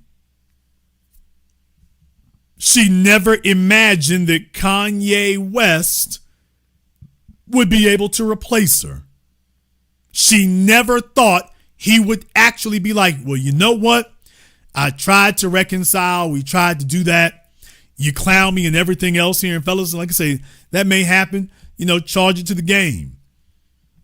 You charge that to the game. Okay, you got a little caught up in your feelings there. Understood. Charge that to the game. You're throwing gifts and stuff. She ain't reciprocating. Okay, hey, bro, you took your shot. You tried it. I'm not going to blame you for that. I'm going to blame you if you keep trying. Because now she's getting off and getting enjoyment from watching you suffer. See, please understand, in the modern era here, females get excitement and get a thrill out of seeing men suffer. So that's a little sadistic trait that didn't really used to be there, but now they oh, that girl, that's good. You do him in. Yeah, you make him big, make him grovel, humiliate him. It becomes that kind of thing. Fellas, don't allow yourself to become a humiliation ritual.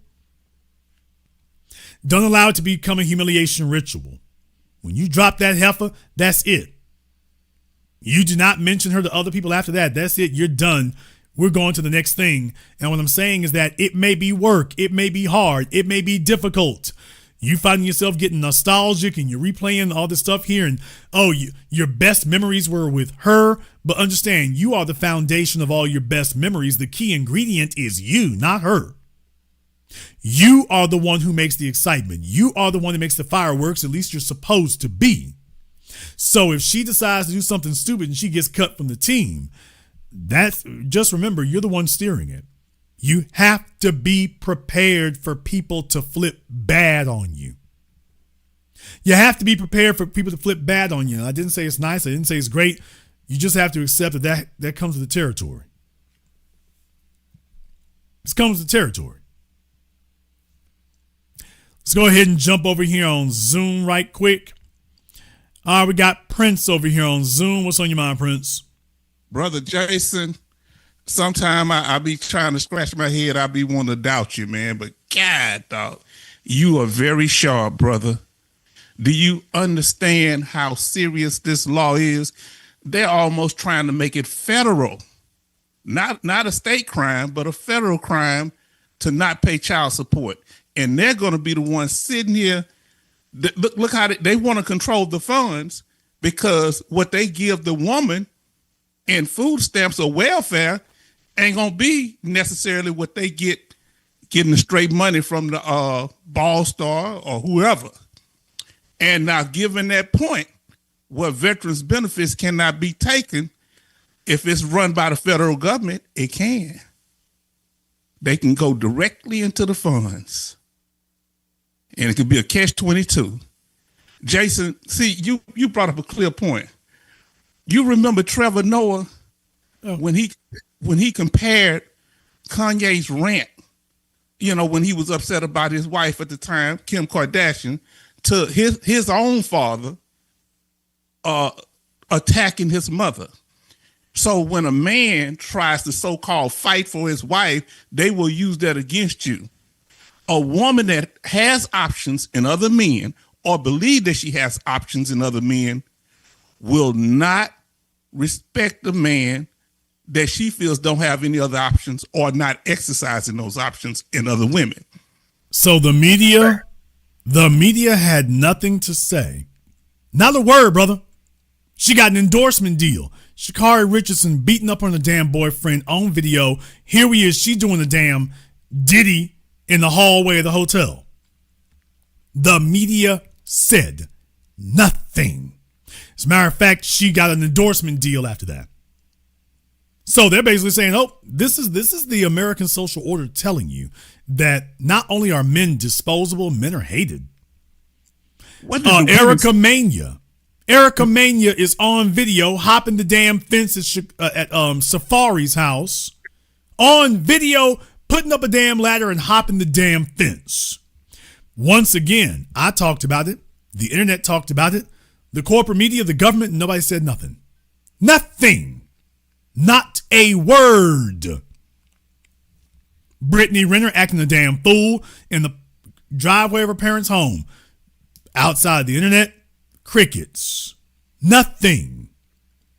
You let a man, if Kanye had done what Brittany Renner did, they would be demanding that Kim gets sole custody and he have a lifetime restraining order and he can't see the kids or nothing. That's what they would have said. They would have said that.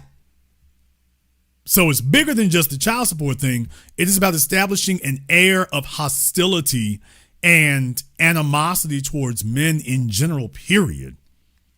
Period. So that you expect nothing but abuse. That's the only thing you really expect. And women as a group seem to be totally quiet on this issue. Crickets. Where y'all at, ladies? You say you want to be respected. You want to be considered a proper mate. Where you at right now when these type of things are happening? Doing the Birdman hand rub and saying, well, that's good. I got a fallback position. If I get married, the courts are on my side. Give me all the alimony. No matter what I did, I can sleep with half the damn block. And if he divorces me because I hold myself to half the block, well, he's still got to pay me. Once again, now you find out the government's the ones they ain't on it. So, of course, they pull back on all those right there because otherwise they would get cut out. So yes. we need to make sure we still up in here somewhere. And, all right, well, if I get pregnant by a dude, the government's got my back for child support.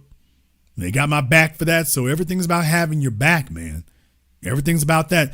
And now, okay, we got welfare benefits and stuff. Yeah, they're what they are doing is incentivizing the females to do this. They're penalizing the men now for the men. And please understand something. Now we're on some prison planet stuff. We're going to take your passport. So in other words, you are confined to America. No passport, bro. You have not committed a crime, but technically now, effectively, you have. Think about that for a few moments now. So they are giving you a criminal punishment without a criminal conviction. They take your passport, your driver's license, your tax return. Well, you know what? I don't know if the federal government does the driver's license thing. I know at the state level they do. But I'm just talking about just for the feds. Let's talk about just the feds. Talking about feds, yeah. Just at the fed level. But they take now, the passport. Now the feds want to get involved, and basically we're giving you a criminal penalty, and you ain't never been to court or been on trial. We're gonna give you a criminal penalty with no court hearing, no trial, no nothing. Oh. Now we're taking your passport. Well, that's a criminal conviction. With no trial. Brother, they didn't say we're going to try you first and then take your passport. If the court orders this, and if the documentation doesn't say, if we get documentation that says you are in arrears, we're going to give you a criminal punishment without finding out anything, without confirming anything. And furthermore, is that a crime? If you have not been, quote, convicted of a crime, and yet this allows them to punish you without being convicted of a crime, if anything. Just on a woman's word, you don't actually even have to be the father, because there's no DNA test required. And even if it's a DNA test, by the time you get to court, they say, well, that child, we got to do what's in the best interest of the child. And because you've been the father for the last 5 years, I got no paperwork saying I was the father. Well, guess what?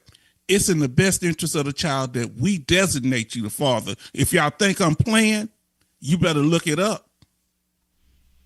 Right now, everything is about how do you subjugate men by hook or by crook? How do you do that? And so they're putting in every tripwire they can possibly deviously dream up in order to make that happen.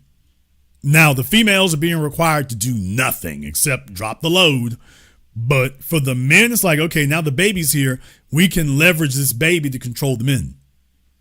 Right up to and including trapping you within the borders of the United States. You can't leave the States. We are infringing on your constitutional rights because this chick says that's your kid. And now reducing it to $2,500. There's a bunch of states that you know of, like Michigan and whatnot. A hoe can put you in Eco's house. I call you that again. And deal with it, nigga. Auntie, chill. Hoes can put your name on the birth certificate, and then the state's going to roll with that unless you can prove otherwise. The state's going, okay, she said you're the father, so we rolling with it. Well, did you confirm that? We don't have to confirm anything. We took her word for it. You know when they can't take a word? When you're outside the country. That's why they don't want you to leave. They want you to keep your breeding capacity here. They want you to be on these breeding farms. The United States they trying to make it a breeding farm. So if you're not the one, they say, nah, nigga, you are the one because we say so. So, but if you out in another country, say I wasn't even in the country at the time, they can't mess with you. But if they can keep you from getting out, remember, they always, when we were young men, what they wanted, Jason, to get felonies on us young black men. Now, this is going to be the new one because it can be a felony crime not paying your child support. No, brother, it goes deeper than that. I'm listening. Right now, the United States of America is $37 trillion in debt. That ain't small change. You have a bunch of companies here. You got a bunch of rich folk here who are really just beneficiaries of the 20th century. Yes, sir. $37 trillion. A population is getting progressively older. That tells you what the productivity is going to do. We need more folk here to have more kids because you cannot keep going back to the world markets and selling your ridiculous bonds and your treasuries if the country's population goes from 320 million to 290 million. I'm just giving you that number right there, which will take time to get to. But if they start seeing your population fall, folks are like, wait, hold on a second. You owed us 37 trillion when there were 320 million of you. Mm-mm. Am I going to let you owe me 40 trillion when there's only 310 million of you? 310 million and dropping.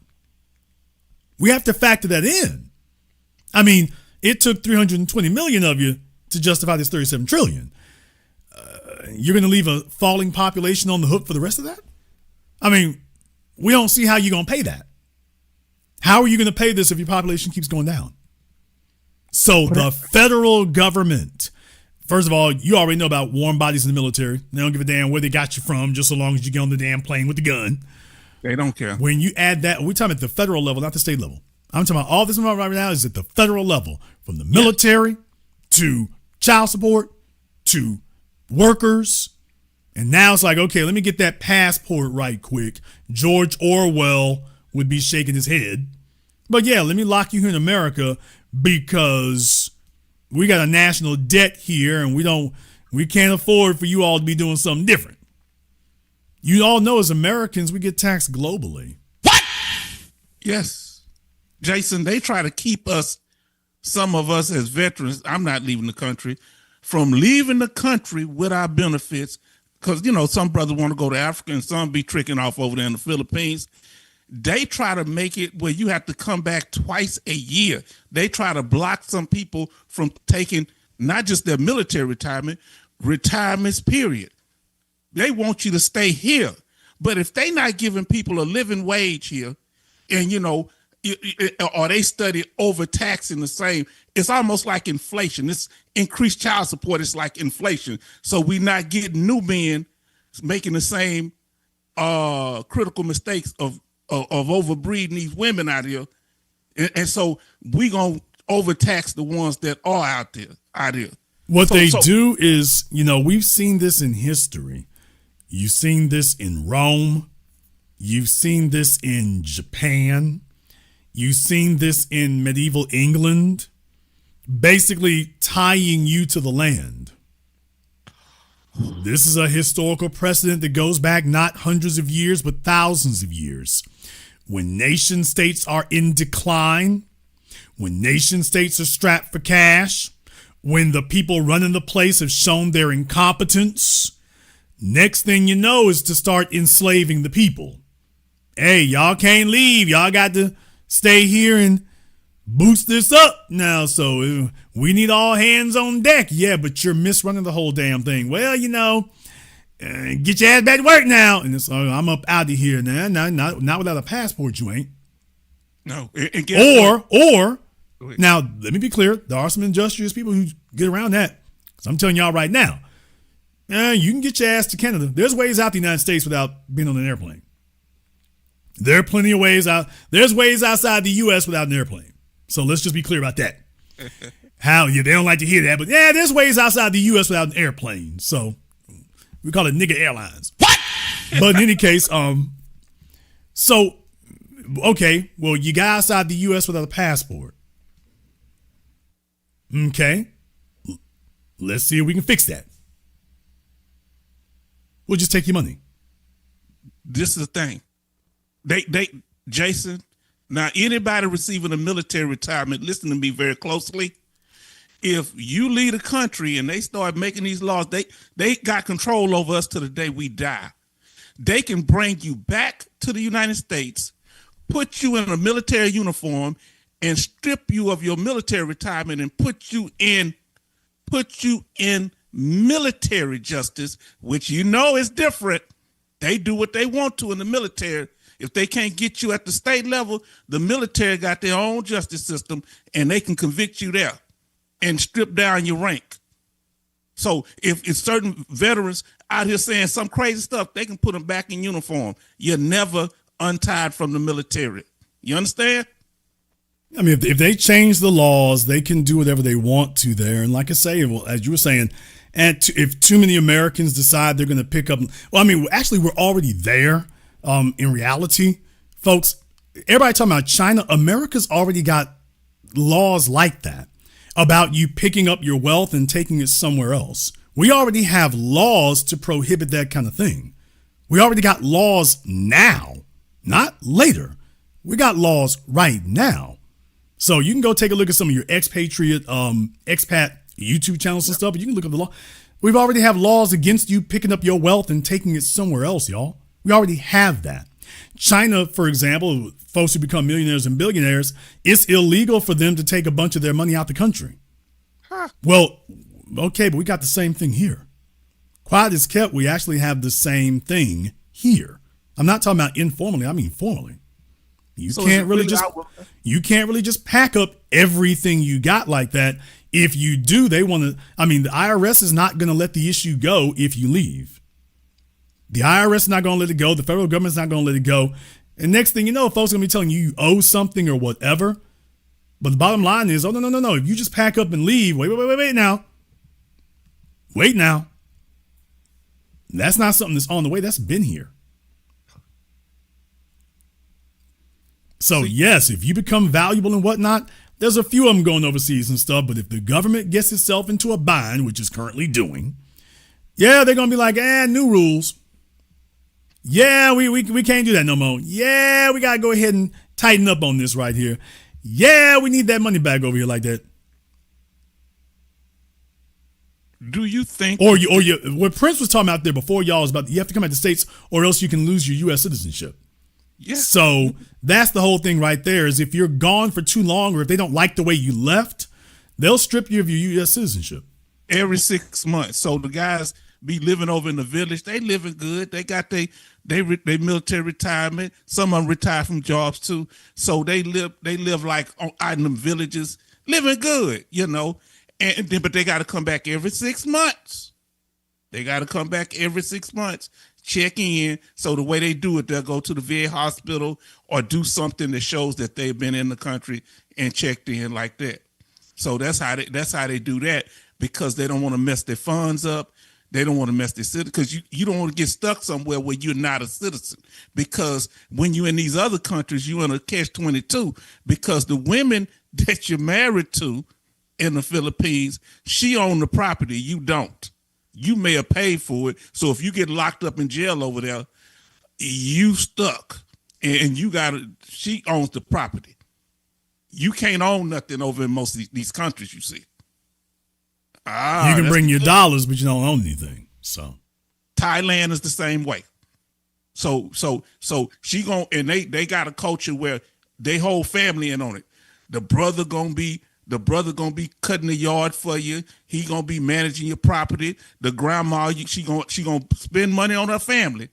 You better get this here. In all these countries, they send money back home, even if you got one over here in the States with you. So we military, we already know this. Japan, China, especially the Philippines and Korea, they gonna send money back home. They gonna send some of your money back over there to their family. So you caught in this thing, if you can't go nowhere, but you're responsible for a woman that's in another country, because you on lockdown because of some child support or something here, this is a bind. And then they'll just cut your medical off, because you got to be able to pay for your medical cash in most of these countries, or they won't even let you leave. So if you get injured or something, so with the military, we able to move because we can throw our military, okay, this here, but these countries want you to pay the whole bill. If you get injured on one of these gliders flying around and break your leg, they want the whole $20,000 right then, or you can't go nowhere. Telling you what I know. And so, brother, I'm glad you tell them. I want to ask you this here. What are you saying to the young men? Or are you just reporting the news right now? And the older dudes, what are you saying to them? Because what is this? Is this an affront on men in general, trying to get us all in line? Or is this really for men, let's say, that are breeding age? What is the deal here, bro? I am saying that playtime is over. I've told you all for years that it used to not be a felony to make a bunch of bastard kids. It used to not be a felony to drop a hoe off. It used to not be that. Now they are, I meant what I said tonight, they're trying to control men's behavior. They're trying to control our behavior, particularly the sexual behavior. They're trying to control that. I mean, not influence it, but outright control it. And tell you we made laws that say you can't do X, Y, Z. Everybody else is okay. It's you men who, folks who start revolutions and build societies. We need to get the men back under control. The women will never be as productive as men. And what they're telegraphing to you now is that their already draconian laws are clearly not satisfactory to them. Mm. That's not enough. Now they want even more. They want even more. So men have to be much more protective. It used to be you could be just the local dummy and have some kids by hoes, and that was it. It's not like that anymore. It's not like that. And I'm just showing you it was already bad. It's only getting more dangerous now. Is it a concern if you put a woman up in a condo? I wouldn't move one in my house, but let's say if you have one in a condo or an apartment, can you become obligated even when she's not your woman? When the lease run out, will you still be obligated to take care of her? That won't become an issue, do you think? Men have to be careful of palimony. So you have to be, the danger for a man in a long-term relationship is California inventing palimony. So like I say, what they've done here is just any way and every way, they just make up things. They just make up all kinds of crazy things. And yeah, that was it. So as men, and I was the guy who showed you all what was happening to Tiger Woods. Nobody was talking about that. Nobody was talking like that. And I was wanting to show you all, do you see what's happening here? You can talk all the garbage you want to about Ellen Nordegren. He didn't marry this chick. He didn't marry her. He didn't have any kids with her. He has the stuff in the trust. And that still did not prevent these scumbag, dirtbag ass lawyers and this crazy chick from sitting up here suing him and threatening him the same as they did with Shannon Sharp and everybody else. They made the exact same threats to him. So what they're showing you is that, yeah, it's open season and the government will go along with it. So as men, that's really, it's really difficult because you got some states, and even though it's more rare, it is possible. It is rare, but it is possible that a chick can go to the state talking about we common law married, although usually that had to be something you all have already declared or something. But they could expect it. They could try it. Well, they already do that with the military. So let's say I died and she can prove that a woman that I'm not married to can prove that I was caught running around calling her my wifey. That's all I have to say. They'll give her my benefits. Well, you know what? I mean, that's not going to be too much of a bother to you if you did. I mean, you got bigger issues. Only if I'm dead, yeah. But I'm talking about if you're alive and walking around out here. Okay, so I'm saying as men, we have to be extremely careful. Moving a chick in can be problematic. It can be. It definitely can. The ideal situation is you got a place and she got a place and you keep it separate. That's the ideal situation. Let her keep it in her name. You just put something on it. I suppose you can, but once again, like I say, it depends. You better consult a lawyer on that and see what the hell that looks like. Because especially if you're in a crazy place like California, where they want to try to trap you with things, they just make up stuff. So unconstitutional, whatever, they don't give a damn. So as a man, if you have a female living with you, just understand there's some crazy crackpot politician or judge somewhere that could sit up here and be like, oh, well, you know, state needs more money. So that kind of thing can happen. So if you're cohabitating with a female, if you've been doing it for a certain amount of time, somebody could claim common law marriage and away we go. Even if you two are not living together, like I say, there might be somebody who tries to say something. So you have to be, careful and cautious about that. And it's a shame it's that way today, but the females cannot be trusted to do the right thing anymore. But Jason, what if I move two of them in? They can't say nothing if I got two women in the same house. They just need one of them to flip bad on you. So that's just, they just need one, brother. They don't need both of them to agree. Just if one flip bad, well, they'll go with her. So as men, it really is, the best situation really is you have your place and she has hers. And, if you want to kick it with her, you can. And that you don't move in with her or whatever unless you want to get married to her, because there are some pitfalls to that. First of all, you really don't want to move in with her, because a lot of fellas are like, okay, now I got convenient sexual access. And then you find that most of the time that's not really the way that works. Now she starts acting more of a fool because she knows your comings and goings. She knows where you at. She knows where you're talking to. So she's got a lot more information than she had when she was living in her own place. Now she's living with you. Now she starts taking a lot more liberties because she feels like, well, I know what's going on. So I know he ain't got nobody except me. So now all of a sudden she starts changing. So, and plus, as a man, having that distance and having that authority over your domain, that puts up clear boundaries. You don't really have boundaries when you're living with a chick. How do you enforce those? Y'all sleep in the same bed. Where are the boundaries you have? So, as men, if you have your own place, you can set the boundaries. Especially if you're an affluent man. Right. Especially if you're an affluent man, you can set up. That's very, very important to have, is to have that. Because if she jumps foul and you just done with it, basically you can just send her a text message and you're done. You two live together. Oh boy. Welcome to PJ Washington. Wow. I'll let you have the last word. Jason, thank you for bringing this out. Nobody else had mentioned this about the child support thing. And I thank you, brother, because you are right. When you're with a woman, no matter what point you are with her, even as you get older, I have my brother. My brother is been with his woman for half of 100 years, and women, because it's health. If they think your health failing, women gonna start trying to make moves now. So you need to have somebody else in your life that you can fall back on when your health starts failing, or a woman think your health is failing. So you don't depend on no one person for nothing to cook for you, to take care of your health. Now he has his own health person that comes in and check on him. Why say I be your caregiver? He said, no, you're not gonna be my caregiver. And they've been together 50 years. That's how he handled it. Almost 50 years. So, brother, you were right about that. Thank you for everything. Thank you very much for giving us a call tonight. We appreciate that.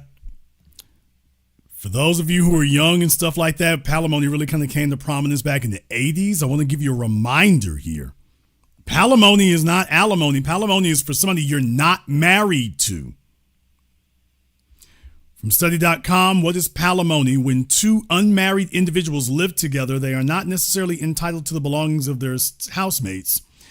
Should a conflict arise and one of the cohabitating individuals chooses to move out, a further disagreement could ensue if one individual forcibly makes a claim to the possession that another individual technically owns. While there is no official legal ruling about compensation for members of unmarried households who split, the concept of palimony and palimony agreements can be used to protect individual rights and ownership of belongings when household splits do occur. But folks, what I'm saying is that individual rights thing, that's got nothing to do with belongings. The belongings would be his income. What is palimony and how does palimony work specifically? Palimony refers to a compensation between cohabitants, not a married couple, cohabitants, from one member of an unmarried couple to the other member of the relationship following separation. Although it is not a legal term,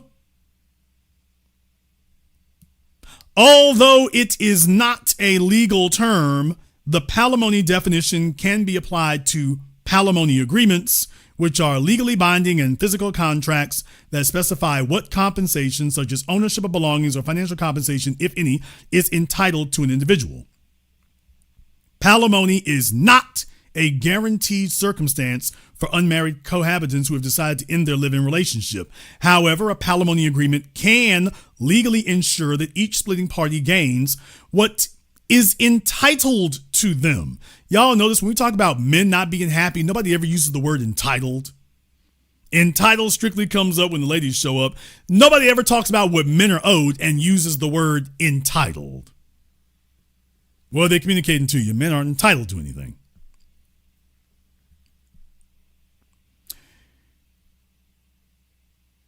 Palimony differs from alimony, or compensation granted to a former spouse following divorce.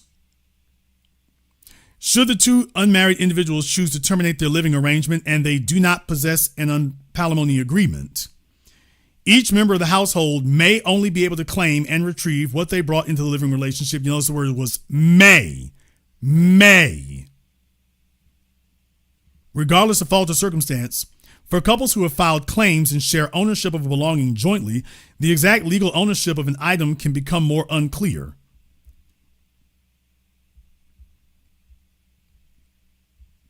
What states recognize palimony? While alimony is granted in all states, palimony is not recognized in 21 states in addition to the District of Columbia. Specific considerations for palimony cases vary by state as well.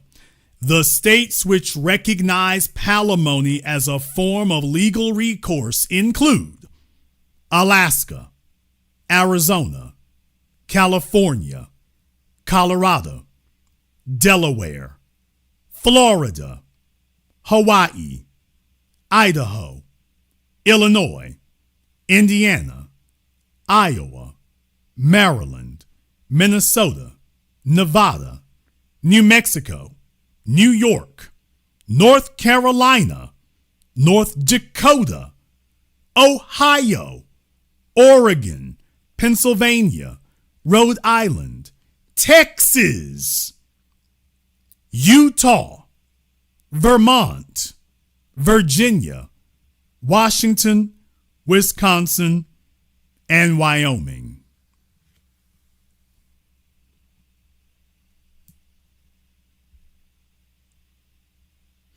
For a member of a formerly cohabitating relationship to be granted or be eligible for palimony, a number of considerations must be taken into account by the ruling court.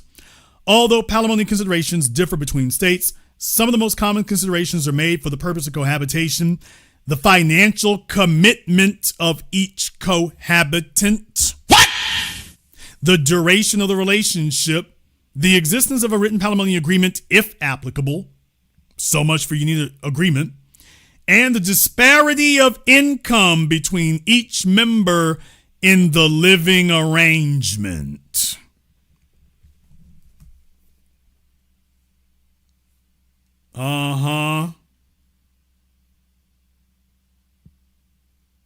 Yeah.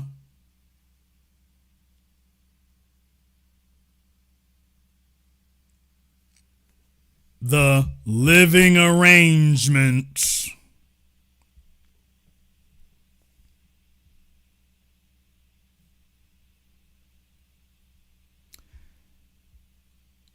I'm going to first thing I looked up here for California. Listen to this one. In California, alimony is governed by specific legal standards outlined in Family Code Section 4320. This includes considerations like each party's debts and assets, tax consequences for each party, and any documented history of domestic violence perpetrated by either spouse during the marriage.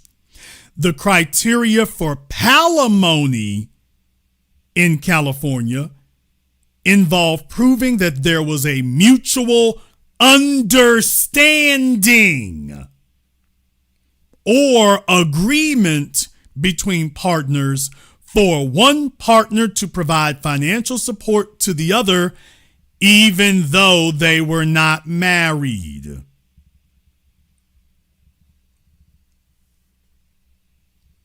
This distinction highlights that while alimony primarily applies to divorcing spouses, palimony can be relevant in situations involving unmarried couples who had an explicit or implicit understanding. For those of you who do not understand why I'm emphasizing those words, explicit means that it was clearly stated and spelled out, either in documentation or verbally, that it was clearly spelled out, or implicit, which means it was implied, which means it was open to interpretation. And our interpretation of your actions is, well, you were paying the rent for a year, so that implies that you meant to take care of her.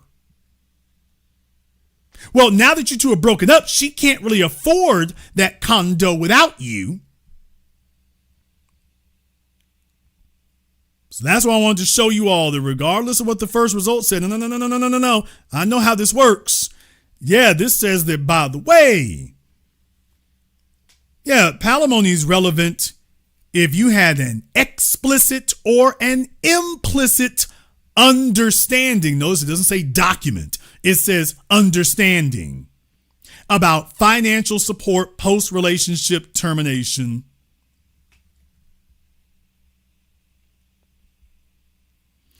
To file a palimony claim, specific conditions must be met. Eligibility criteria for palimony claims typically require evidence of an expressed or implied agreement between parties regarding financial support or property sharing. Documentation is essential when making a palimony claim, as it serves as evidence to substantiate the existence of an agreement or understanding.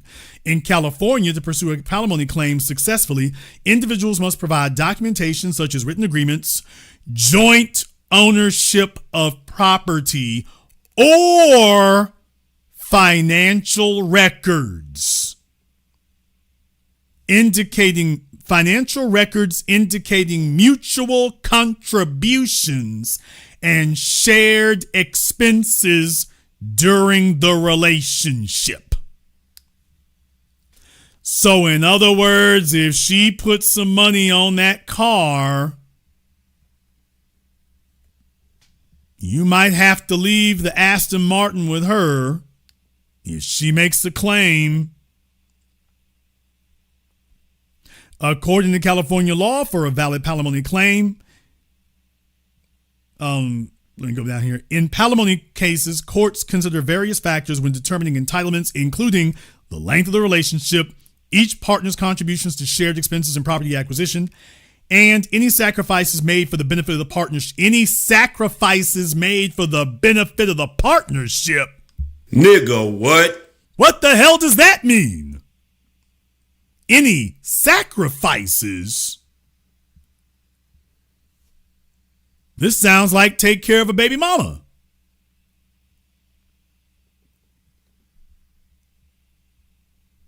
Cohabitation and its role in palimony. Oh boy, I don't even know if I want to read that one. But just so you know, yeah, if you had an understanding, or if you were paying for stuff, and yeah, there's the court. It's not protecting men at all. It's just like, okay, let's go ahead and get you. Oh, you're not married? Well, we'll just pretend that we will act as if you were.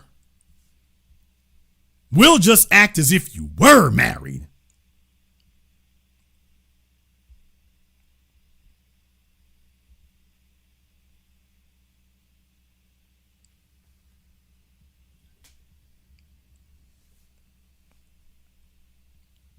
Want to go to Agrismah, Argyrismah? What is palimony? Okay, we covered that. Case of Marvin versus Marvin. Under the legal precedent of palimony, understanding the legal precedent for palimony helps us understand why the law exists. In 1976, actor Lee Marvin, if y'all saw the movie Delta Force with Chuck Norris, and his former partner, Michelle Triola Marvin, found themselves in a highly publicized legal battle. Michelle argued she was entitled to financial support due to their long-term relationship and her ongoing support as a spouse that enabled her partner's career. Previously, a former partner legally owed financial support in California if they had previously been married. The California Supreme Court ruled in Michelle's favor, recognizing that individuals who cohabit in a marriage-like relationship may have enforceable rights to financial support. 1976, y'all. 76.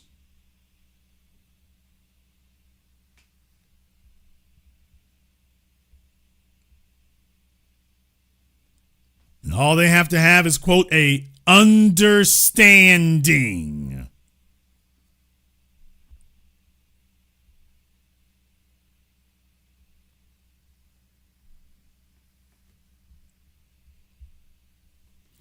Let me go ahead and jump back over here on Zoom again. Got Brother Elijah up here on Zoom. What's on your mind, Brother Elijah?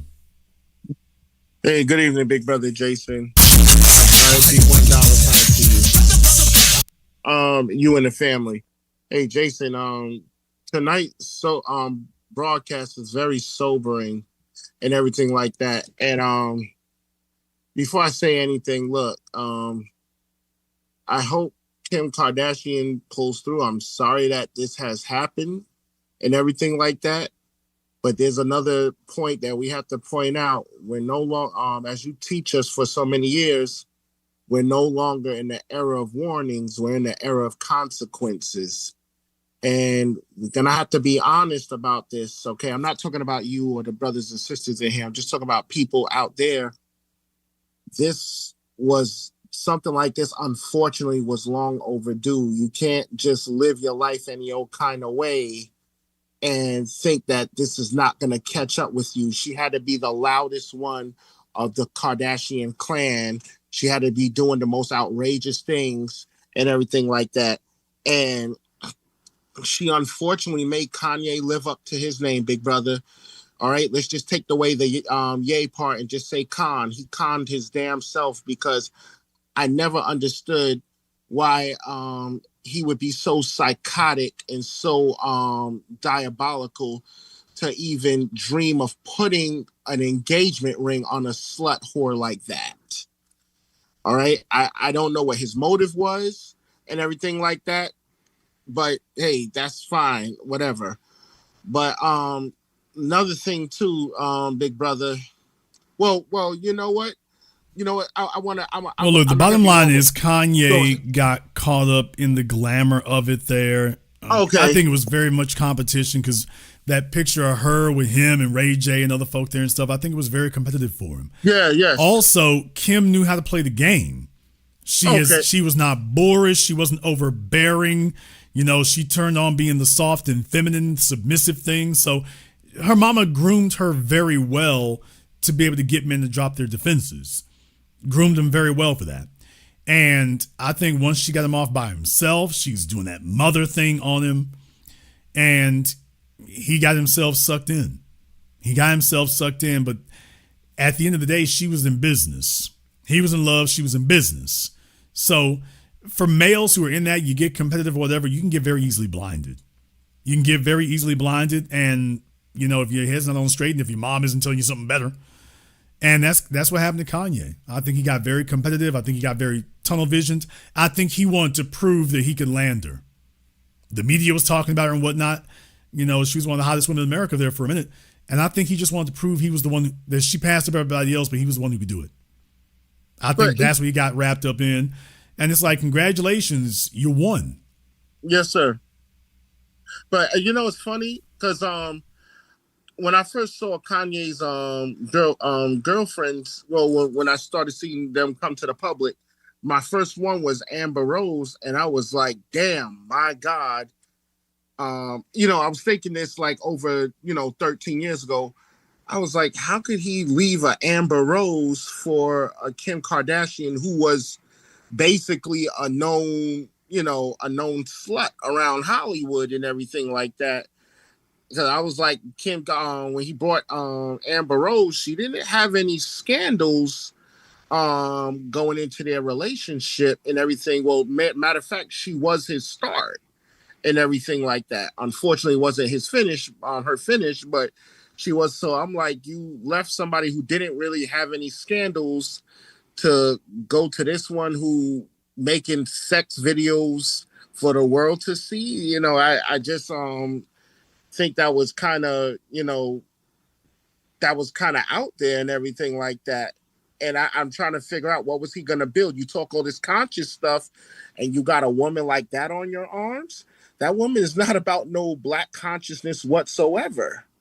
That's what you call a non-blonde, dumb dimwit right there. Smart, but a dumb dimwit at the same token.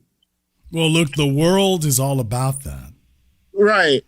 If a man is not sharpened on his game, you live in a world that is eager to take from you what you got.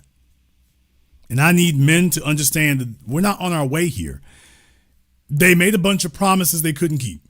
Yes, sir. They brought the females into the job market, but had no idea that even if you brought the females in the job market, they were not going to work as hard as the men. The men have continued to outwork the females at every single step. Yes, That sir. wasn't what they were counting on. So bringing in women did pad the numbers some, but the productivity workhorses remain the men. The women go straight to work trying to figure out how they can extract benefits with no labor. An issue that you don't really have with the men in that regard. That wasn't what they counted on. They thought it was going to be like World War II and Rosie the Riveter, and that wasn't what women took away from feminism. Women took away from feminism unearned benefits. Right. We're going to get a bunch of unearned benefits, and now they realize that that only works if the men are still buying into marriage. If the men are still buying into marriage, then you have a pool of suckers you can go and exploit. But if you don't have a pool of dudes you can go to, it's just going to be a whole bunch of females who already outnumber men, and you all are going to be fighting like hell over the ones that you can get over on. And that's what the math is ultimately going to dictate. Population, everybody's trying to pretend that they don't understand how bad this is. The population numbers are not dropping because of women, they're dropping because of men. What? Damn. It's the men who have said, yeah, man, we're cool on that marriage thing. We're cool on that. And we're cool on the parenthood thing, too, to be totally honest with you. It's the men who have restricted that. Yes, sir. It's the women trying to hold the meet and greets, the women getting out here and wanting to date and stuff, but they want to do it on their timetable after they've messed themselves and become not wife material. But it's the men who have said, yeah, we're pulling the plug on that. It's the men who've done that. Plenty of sex going on, but the men are like, you know what? There's substitutes to taking care of you. There's OnlyFans, there's pornography, there's escorts, there's passport pimping. So the men have started to exercise options that don't involve having children. That works out for the men because men are willing to work for their diversions. Women ain't willing to do that. Women are not going to do that. Women will pay for one little funky handbag and a Nissan Altima. Females are not going to pay for a 5,000 square foot house and a Maybach and a Rolls Royce. That Instagram life, women are just not going to do it. They're not. Okay, then that only leaves men. Right. All right, but with that being the case, understand now everybody's got their knives out to scheme on the men to say, okay, how do we trip them up? And if we can't trip them up, how do we make some laws that'll snag them up? Because we need the men to work their asses off and drop this out here. And if the women are not an incentive, then the women are a burden. Who carries the most debt? Who's carrying the student loan debt? Who carries consumer debt? Who gets themselves the most financial trouble? Who is the most on social services and welfare programs? So without the men to balance that, the women are just a burden and a liability. Now they're getting to work, okay, what do we do about that? Yes, sir. And that's where we are today. So everything is about how do we trap these men and get them back in line. If females are not their primary motivation, then, and we've always used the females as our double agents in the home to steer men's behavior. Well, if the men are not going after that anymore, what do we got? Right. What do we got? And it's like, actually, you don't have anything. So men have to be very, very careful because what this means is they'll just start making the laws even more loose to penalize you for the slightest thing. Now they'll start criminalizing a bunch of stuff. There's like, okay, we're getting into are y'all crazy situations. It's not nothing crazy. It's like, okay, if you will not willingly subvert yourselves, we're going to subjugate you. Yes, sir. Hey, big brother, you Professor Truth and Tariq always have taught us, I'm talking about this palimony. Y'all have always taught us that the Democrat and Republican are two wings on the bird of white supremacy. All right. They're no different from each other because you read off plenty of red states that who would have dreamed of that and blue states. And yeah, we're here. Nobody's different. Nobody's different. They're all the same way and everything like that. Maybe you could just say the Republicans are the wolves, but and the Democrats are the foxes, but the lamb is still the man, all right, that they're trying to eat. I say that to say this, brother, like this is why I always talk the way I do. I started to speak more harsher, especially not about the country, but about the society we live in. That it's very hard to say you can be a man from within, but it's hard to say you're a man because they have nothing out here to make you feel like a man. That's why I always label this society as a punk bitch society, because you have other men who are in these powerful positions as politicians trying to run the innocent hardworking man into the ground. Well, what's happened is that since this, you got people who've been in Washington since the damn '70s. Yes. Since the '80s. They've been there for decades. Their grandparents and great grandparents. And what I'm saying is that the reason why that's important is because these are guys who came from a different era, and they're making laws for the current era. They will not move. They will not leave. The political parties keep them there until they get on a respirator, and then even after that. So everything is gauged towards a bunch of old people and a bunch of old folks out here in their gerontocracy, and how they can control the next generations. So they really want to put that machinery in place. That's where we're running into trouble at. Thank you very much for giving us a call tonight. We appreciate that. We have to be more active about this. As men, we can't just sit up here and complain. As men, I'm just telling you right now, we are not going to fix this thing until we get past the what we do is complain part. Now, I'm a politically active person myself. You know that. But the bottom line is, man, we got to be on it. You're not going to change the paradigm by just complaining about it. You're going to have to actually get together and change it. The females have already got mobbed up. Their representatives are like, every law they want to make is to penalize men. And you don't get a say and you don't get a vote and you can't say nothing. All you can do is pay this damn bill. This is what they do. This is what they do. So as men, nobody's going to take us seriously until that becomes the code. Until we start saying, you know what? Yeah, I'm going to take a little bit of extra time here to buckle up this political thing. Until that happens, please understand, they're just going to be tightening the noose. They're just going to be tightening the vice. They are not looking to ease off on it. They're just tightening it. So the first thing that men have to do is get their heads together. I didn't criticize Kanye the way I did because I was trying to be mean. I did it because I'm like, Kanye, we need men who are an example to other men of what winning looks like, of what taking back your integrity and your dignity and most of all your power looks like. They tried to turn male into a dirty word, and bruh, you can be a positive, but this isn't the way to do it. I know you're hurting. I know it hurts. I know it's bad. I'm not going to give you the you shouldn't have did that in the first place speech. What I am going to say is what you can do about it from here. And the correct strategy is not bowing and scraping and whining and spazzing out. The correct strategy is getting singularly focused like a laser beam on putting the trains back on the track and getting back on your mission. That's how you, quote, fix this. That's how you fix this. You fix it with that. And I want that to be an example to men everywhere. PJ Washington, Brittany Renner went out of her damn mind. Why? When PJ showed he could put that investment in another female, even though I don't think he's totally sincere, even though I think that it's really just a rebound, even though I really think he's still pining for her. But my point is just the optics of it and the fact that he went and made that move. That even whether he really means it or not, he's now legally obligated to this new woman.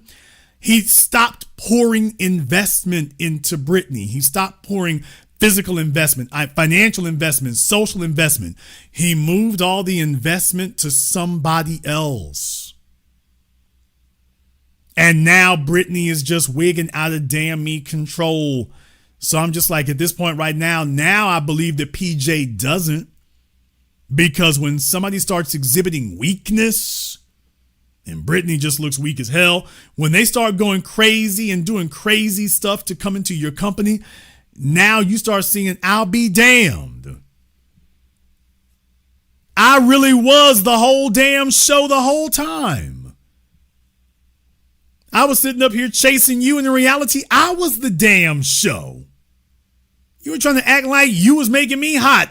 I was the one making you hot. Now having some distance from you actually shows that now that I had to get out here and get it on my own again, it's just like, okay, I'm just starting over again, but I've done that before. Now you show you could do so. I'll be damned. I thought that heifer was making me hot. I'm the one making her hot. I want that to serve as an example to men so they start seeing, by the way, Kanye having all those kids with Kim. How well did that stop her from doing what she was ultimately going to do? Damn! For all the fellas out there who are still stuck on this single-minded stupidity that if you just get a chick pregnant, you've handcuffed her and she ain't going nowhere, or if she was talking about leaving, if I just keep plowing her with children, if she has to have 5 or 6 kids, well, now she can't go nowhere. How'd that work out for Kanye? Russell Wilson's trying to do the same thing right now. You think it's going to work any better?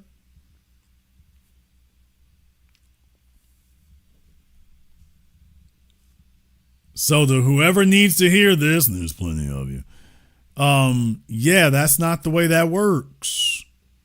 All you're really doing is piling up the alimony, but if the chick is giving you foul signs, having a bunch of kids isn't going to turn that around. That's not going to make her say, ooh, I can't leave. I got all these kids. She's like, I'll be damned. I got you over a barrel now. I can just do anything to you I want to. On account of the fact that I done had 4 or 5 kids. That's it. The kids are not a handcuff on her. The kids will be a handcuff on you.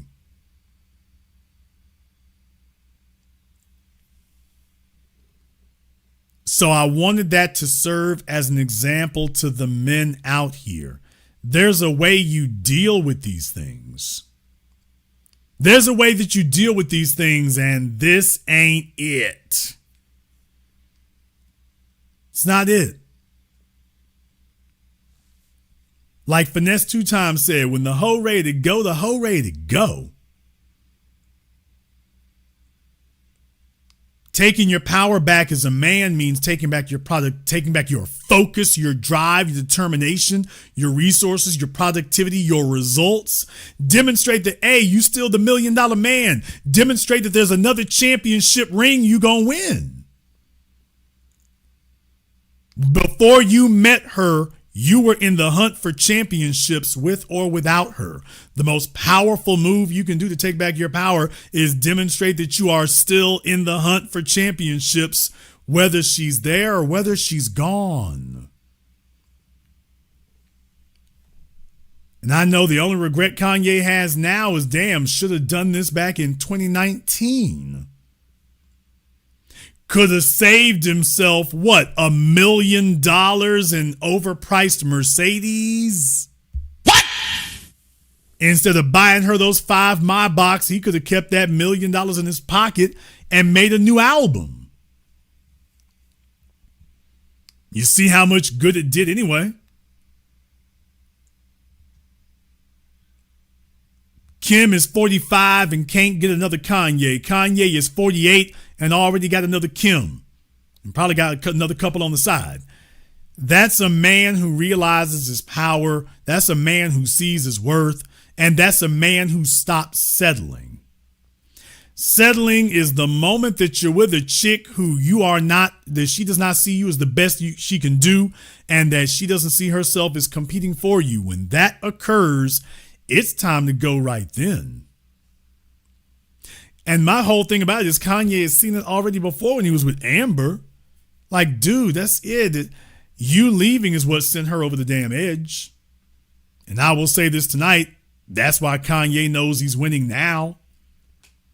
I did a program at the beginning of this year about this, that Kanye is winning.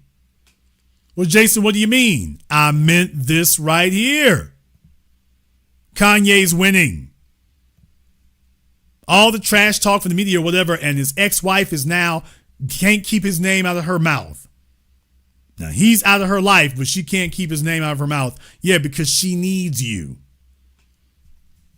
For the folks who are joining us here late, you know what? Let me go back and play that again, what she said. For the folks who don't want to believe it, I'll play it for you one more again here so you can hear exactly what she said. You want to know what winning sounds like? When she has to break down and finally admit this. All this talk on the internet of like, I'm keeping the kids. He's never once called and asked. But then I'll wake up and it's on Twitter that I'm keeping the kids. So it's just when it's not true and not rational, I just have to I can't engage all the time. Kim gets fired up and starts addressing Kanye directly. It's a divorce, not a kidnapping. We haven't left. We're in the same spot. We have the same address, so he knows where his kids are at. What happened to the house that you bought next door and we were going to co-parent and do it back and forth and you take him to school every day? I was have dinner with us every night. Let's have dinner as a family every night. And obviously it was just that wasn't what he wanted. And I get that. Maybe that's too much.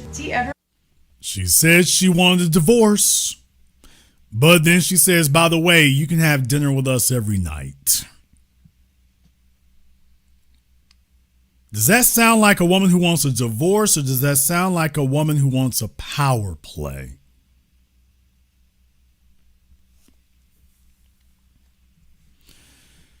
And Kanye took power back when he stopped chasing. And that's exactly what you do. And to the men, I want to say this to the men here. I didn't say everything's going to be sunshine and roses. I didn't say that. But what I am saying is that patience, not just for her, but for yourself. Patience. Focus on you. Remember that your first loyalty is to your mission. Everybody else is a beneficiary of that. When you lose sight of that, that's where you lose your value.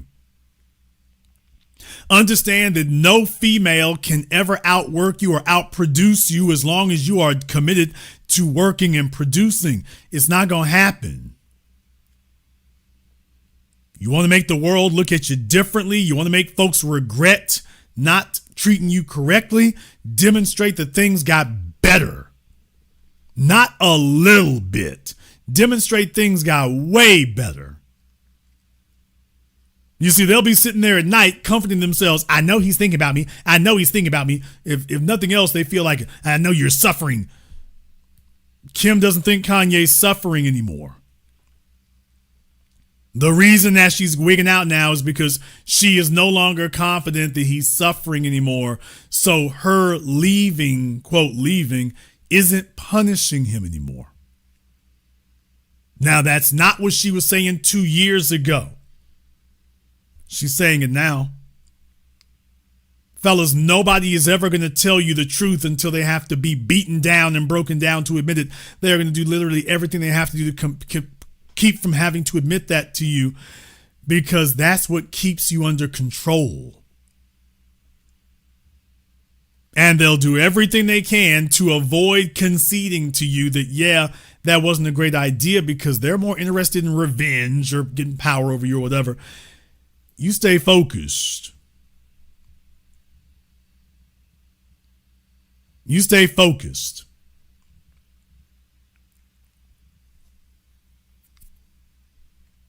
Because that's going to give you a return on investment. If nothing else, is going to give you new folk there. Demonstrate that life has moved on for you, or at the very least, it has not stopped because of this. Fellas, even if you don't move on, at least show them it hasn't stopped.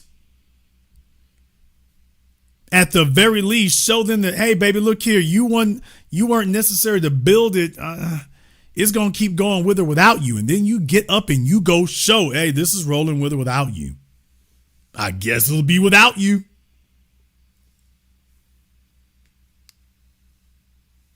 I've talked to hundreds of men in my time of doing this, and that's the number one thing I have to remind them of. When they talk about women, when they talk about their exes, when they talk about their wife being dissatisfied, dude, build. My answer to everything is going to be build, build, build. Even if they ultimately end up leaving, that is still going to put you way further ahead. You focus on the building. at the very least, it gives you less of a distance to fall. When you stop working and stop producing because a female's not there, you just fall all the way to the ground. When you say, you know what, whether she's here or not, everything else is going to stay stable. And I'm saying, as a man, you're going to work through that. Dependency doesn't work for men. Dependency works for women. It doesn't work for men. So you becoming more dependent doesn't make you a stronger man or a better man. It doesn't make you more competent. Your ability to be independent, that's what gives you value. That things happen, you get hit with stuff, you get hit with some vicious things, and to demonstrate you either can pick yourself up or you were standing the whole time. That's what gives you value.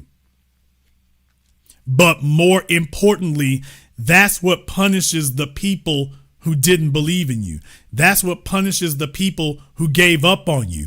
That's what punishes the people who betrayed you. They're sitting there waiting for your downfall. They're sitting there waiting to sit there and enjoy the sweet aroma of your defeat. And when you show them you're not defeated, that things got significantly bigger and better after that, that's what changes things.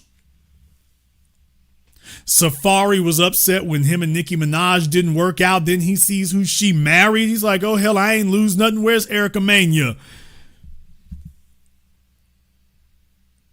Chris Brown was broken up over losing Rihanna. Understandable. He gets Karrueche. He gets Saweetie. She gets ASAP Rocky. Nigga, what? So let me get this straight. Chris Brown went to Karrueche and Saweetie, and Rihanna gets ASAP Rocky. So they can both shop for high heels at Nordstrom's. What? At that point, Chris is like, damn, you expect me to compete against that? No, baby. I didn't fall off. You fell off. You fell off. That's not a good look. That don't look good. Baby, you fell off. Now you start feeling embarrassed for where you were. It's like, damn, I hope nobody brings that up anymore. Because then folks will be thinking that I'm shopping for lace panties. Damn! She gonna have folks looking at me funny. No, as men understand, Kanye won. I said it at the beginning of this year. I never moved off of it. And I'm bringing this up to you all to let you know, yes, sometimes it might take a little time. It might take a little time before the final receipts come in.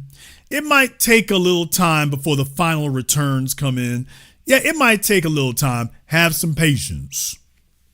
Stay on your grind. Stay about your business. Have some patience. Stay working on you. Have some patience. Do not stop moving. I understand it's vicious, having folks stab you in the back. Nobody ever expects that. Oh, you think about the years and the time. Stay on the mission. Stay on the mission. And eventually, this other part's going to happen. And the other part is not even necessarily them feeling sorry for what they did or realizing that they lost. The other part is you moving on to the next thing. Because you do understand that's where you're going to be regardless, right? Folks, you do understand you're going to be there regardless, right? You are going to be there no matter what. Even if she comes back to you, you can't trust her. You're going to have to move on. When someone has betrayed you, reconciliation is not an option. They meant to do what they did. So you're going to wind up moving on no matter what you do. You will never be able to forget that she's put that knife in your back. You're not going to ever be able to forget that that's the woman who did that. That's never going to leave you. Male or female. For men or women, this is a part of your mental repertoire. Now, all those good times y'all had in the restaurants and the vacations and stuff. Well, now you have to add this knife in your back there. It's like, wait a minute. She meant to go on vacation with you. Yes, she also meant to stab you in the back too. And that's who she is. So now you have to accept that. How do you accept that? It was over right then, right there. The fact that it was not your choice does not prevent the fact that you have to leave her where she is. She's not trustworthy. If she did it once, she'll do it again, and she'll keep doing it. If you, quote, forgive her for it, that's not going to stop the second and third time of the stab in the back. Now she feels she got a license to kill. So fellas, just understand the cost of her being with you is her allegiance and honorability. If she ever loses either one of those two, when you first met her, that was the rule. Well, it's the rule now too. Baby, you get to stay as long as you are loyal and honorable. If you give up either of those things, I ain't got no use for you. Go over there to Pete Davidson and be disloyal and dishonorable. Go find some sucker or some idiot who's willing to carry you dishonorably. Because please understand, people don't change. People don't change. Whatever she was doing with Kanye, she gonna do with the next dude. Kanye, she need to be back out there. She goes with a new fella, she gonna take up right where she left off at, which is exactly what she did. When somebody goes bad, it's over right then. Taking them back is not going to change your memories. It's not going to change the feelings. Oh, yeah, and it's not going to change them from doing it again.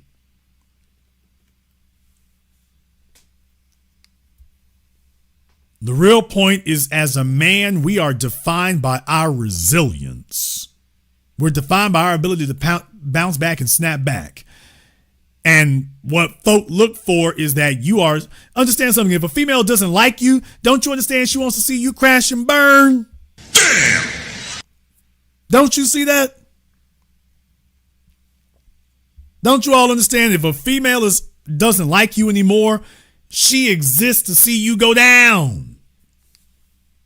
She wants to be the only thing that's holding you up and that you can't succeed without her. That's how she takes comfort in ending things, that she has the ability to punish you like a little child. You're not going to be able to keep your money. You want me to keep your business. You want me to keep a woman. You want me to, everything's going to get worse without me here.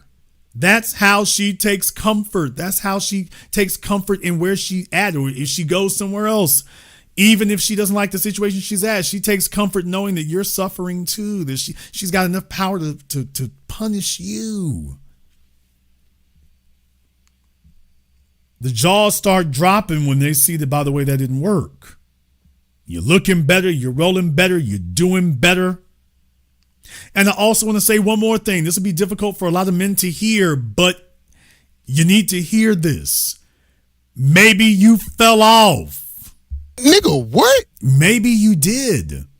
Maybe you got soft. Maybe you got lax. Maybe you wasn't on your grind. Maybe you were not as focused as you needed to be, and you went from being the go-getter to a go-get-her. You went from being a go-getter to a go-get-her. Now you're focusing on her. You done lost the mission. You used to be the world champ. You used to be the gold medalist. You used to be the titleist. Now you about this broad.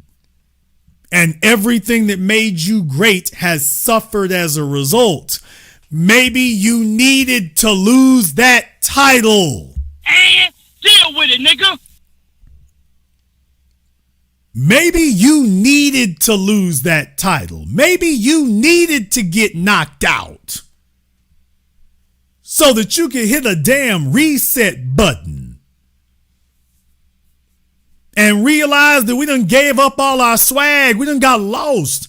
Maybe you needed to get knocked out one time to remind you where you came from and to remind you the real reason you came here, and that the real reason wasn't abroad. The real reason wasn't that chick. Maybe this is not the bad thing. Maybe this is the universe making a correction because you wouldn't do it yourself. And maybe this is the only thing that'll stop you from losing everything. Maybe getting knocked flat on your ass and her showing you that she doesn't value all your work, all your effort, all your accomplishment. Maybe showing you that it's not valued. Maybe that'll be what wakes you up to realize, dude, you putting all your investments somewhere other than the mission. And maybe if that goes bad enough for you, that'll wake you up to say, damn, I fell off. I got lost. I got misguided. I got blinded.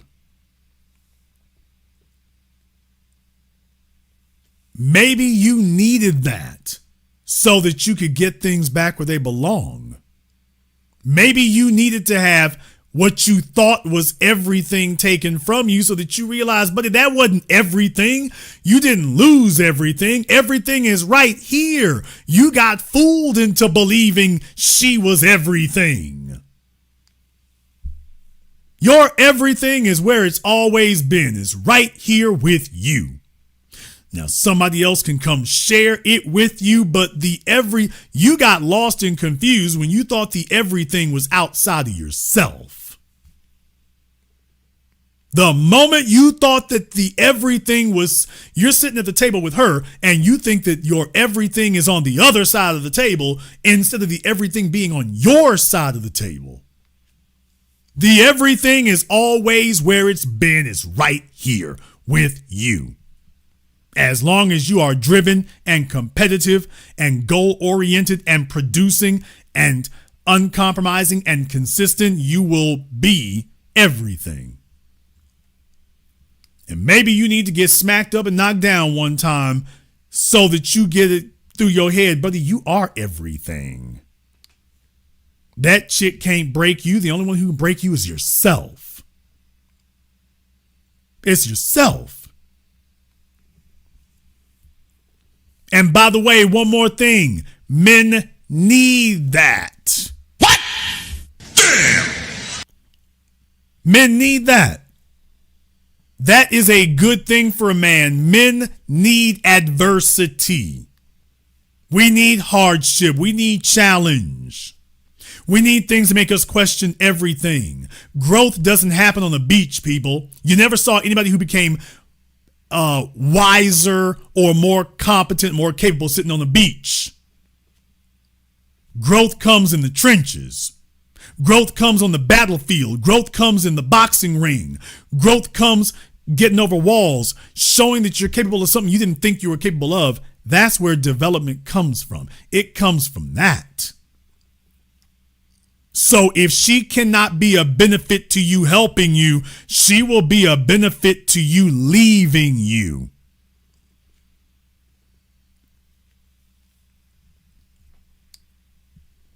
If she wants to leave, she's expecting the money gonna shrink. You show her the money quintupled.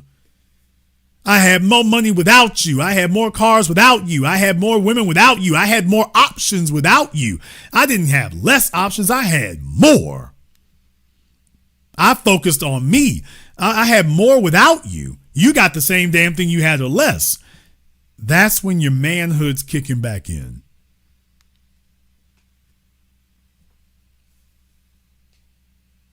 Did you ever think for a moment that this idea that she was everything wasn't actually your idea? It was hers. Did that ever occur to you? That this notion that you fell into, that she was your everything, is that a conclusion you came to on your own, or is that something that she led you into because that was what convinced you to drop off everything? And then once she had her hooks in, here comes the swerve.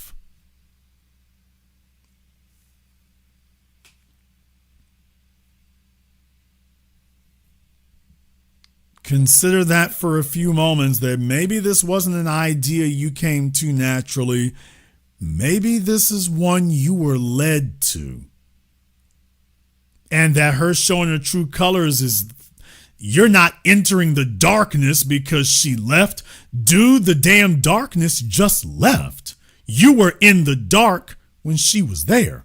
Her leaving, this is the first time the sun's shining to show you what's really going on. Get back to your grind, whatever you go, read more books, become sharper, take up a foreign language, double and triple your income. Go to the gym if you haven't, go back to it again. Demonstrate that a better version of you is coming out of this. And I don't mean superficially. I mean to get back and say, you know what? I got to get committed to me again, man. The champ got to get back out here and prove something to himself. You're not going to increase your money to prove something to her. You are not going to increase your productivity to prove something to her. You're not going to buy a new car to prove something to her. You are not going to become more productive and more resourceful to prove something to her. You're going to do it to prove something to you, which is how you started this. You were on the right track when you remembered, I'm here to prove to me that I'm the source. That's the whole point. You will know you are back on your square when you are thinking about what you're going to prove to you. And the next thing you're going to prove is that, damn it, I didn't fall off when them niggas left. I didn't fall off when them dudes left. Some of y'all had to prove you didn't fall off when family members left. Family gave up on you. Your best friends gave up on you. Your job gave up on you. You made it your mission to prove to them you wasn't going to fall off. She's just the next place that you're going to prove to yourself that you ain't falling off. This is just the next place you're going to do it. It's probably going to be the most difficult, probably going to be the most painful. And now you're about to show you can handle that too. You can handle that too. In the meantime, now, Miss Kardashian, formerly Miss Kardashian West, is going to have the rest of her life to think about what could have happened, quote unquote, if she had stuck with it. She's going to have the rest of her life to figure out, by the way, could have done this a little bit differently. And she's going to have the rest of her days to go look for Kanye's replacement as she gets older and she looks older. Men don't have to sleep with your photoshopping. Men have to sleep with you. They don't get to sleep with your Instagram filtered retouched photos. They got to sleep with you. And as a result, now she's got to go find Kanye's replacement. Challenging when you think about it. But this is what she wanted, remember? She asked for this. She demanded it. She drug him through the mud to get it. Now she's got it. And by him staying on his game, now she regrets it. Which is what I told you all was going to be the result the whole time. But please don't forget why it occurred. I need you to accept this reality.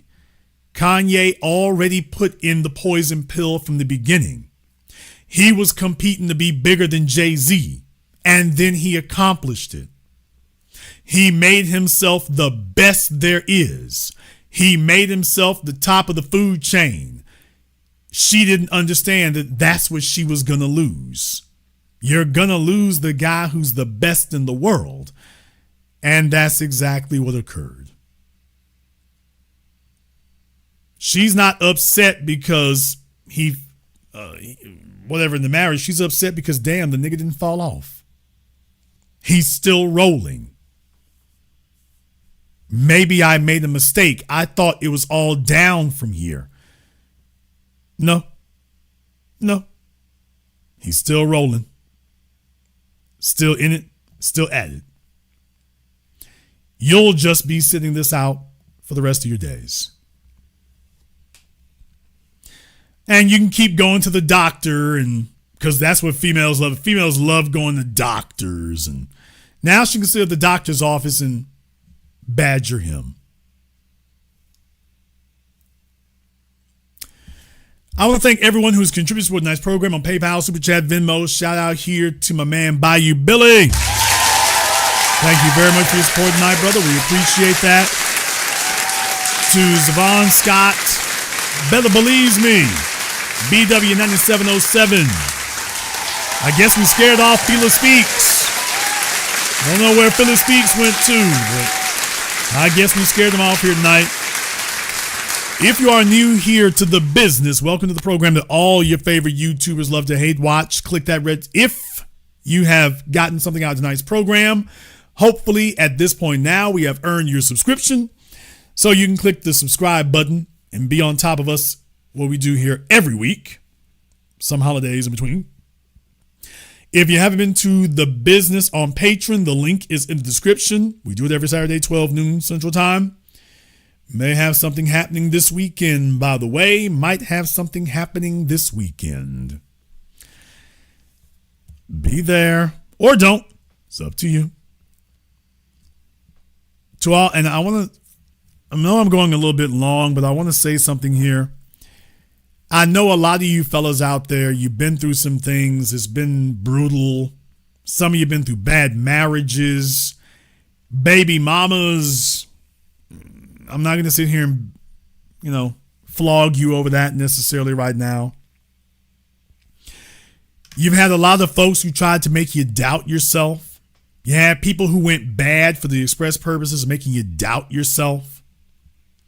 And I want you to understand that every setback can be a setup for a comeback, as the old saying goes. The power to make that comeback is always in your hands.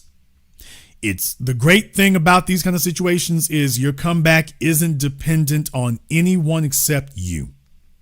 Because your ability to perform and your greatness isn't dependent on anyone except you. You were deceived when you thought you needed her to be a winner. You were a winner before she came along. She gets to be what her blessing is to be a spectator, to be the winner's woman. That's when you're back on your squares, when you realize, wait a minute, I'm the winner. And when you stop looking for somebody else to validate your trophy, and when you simply accept that this trophy is mine because I'm the one who does this, that's when you're back on your square and whoever will be the next beneficiary.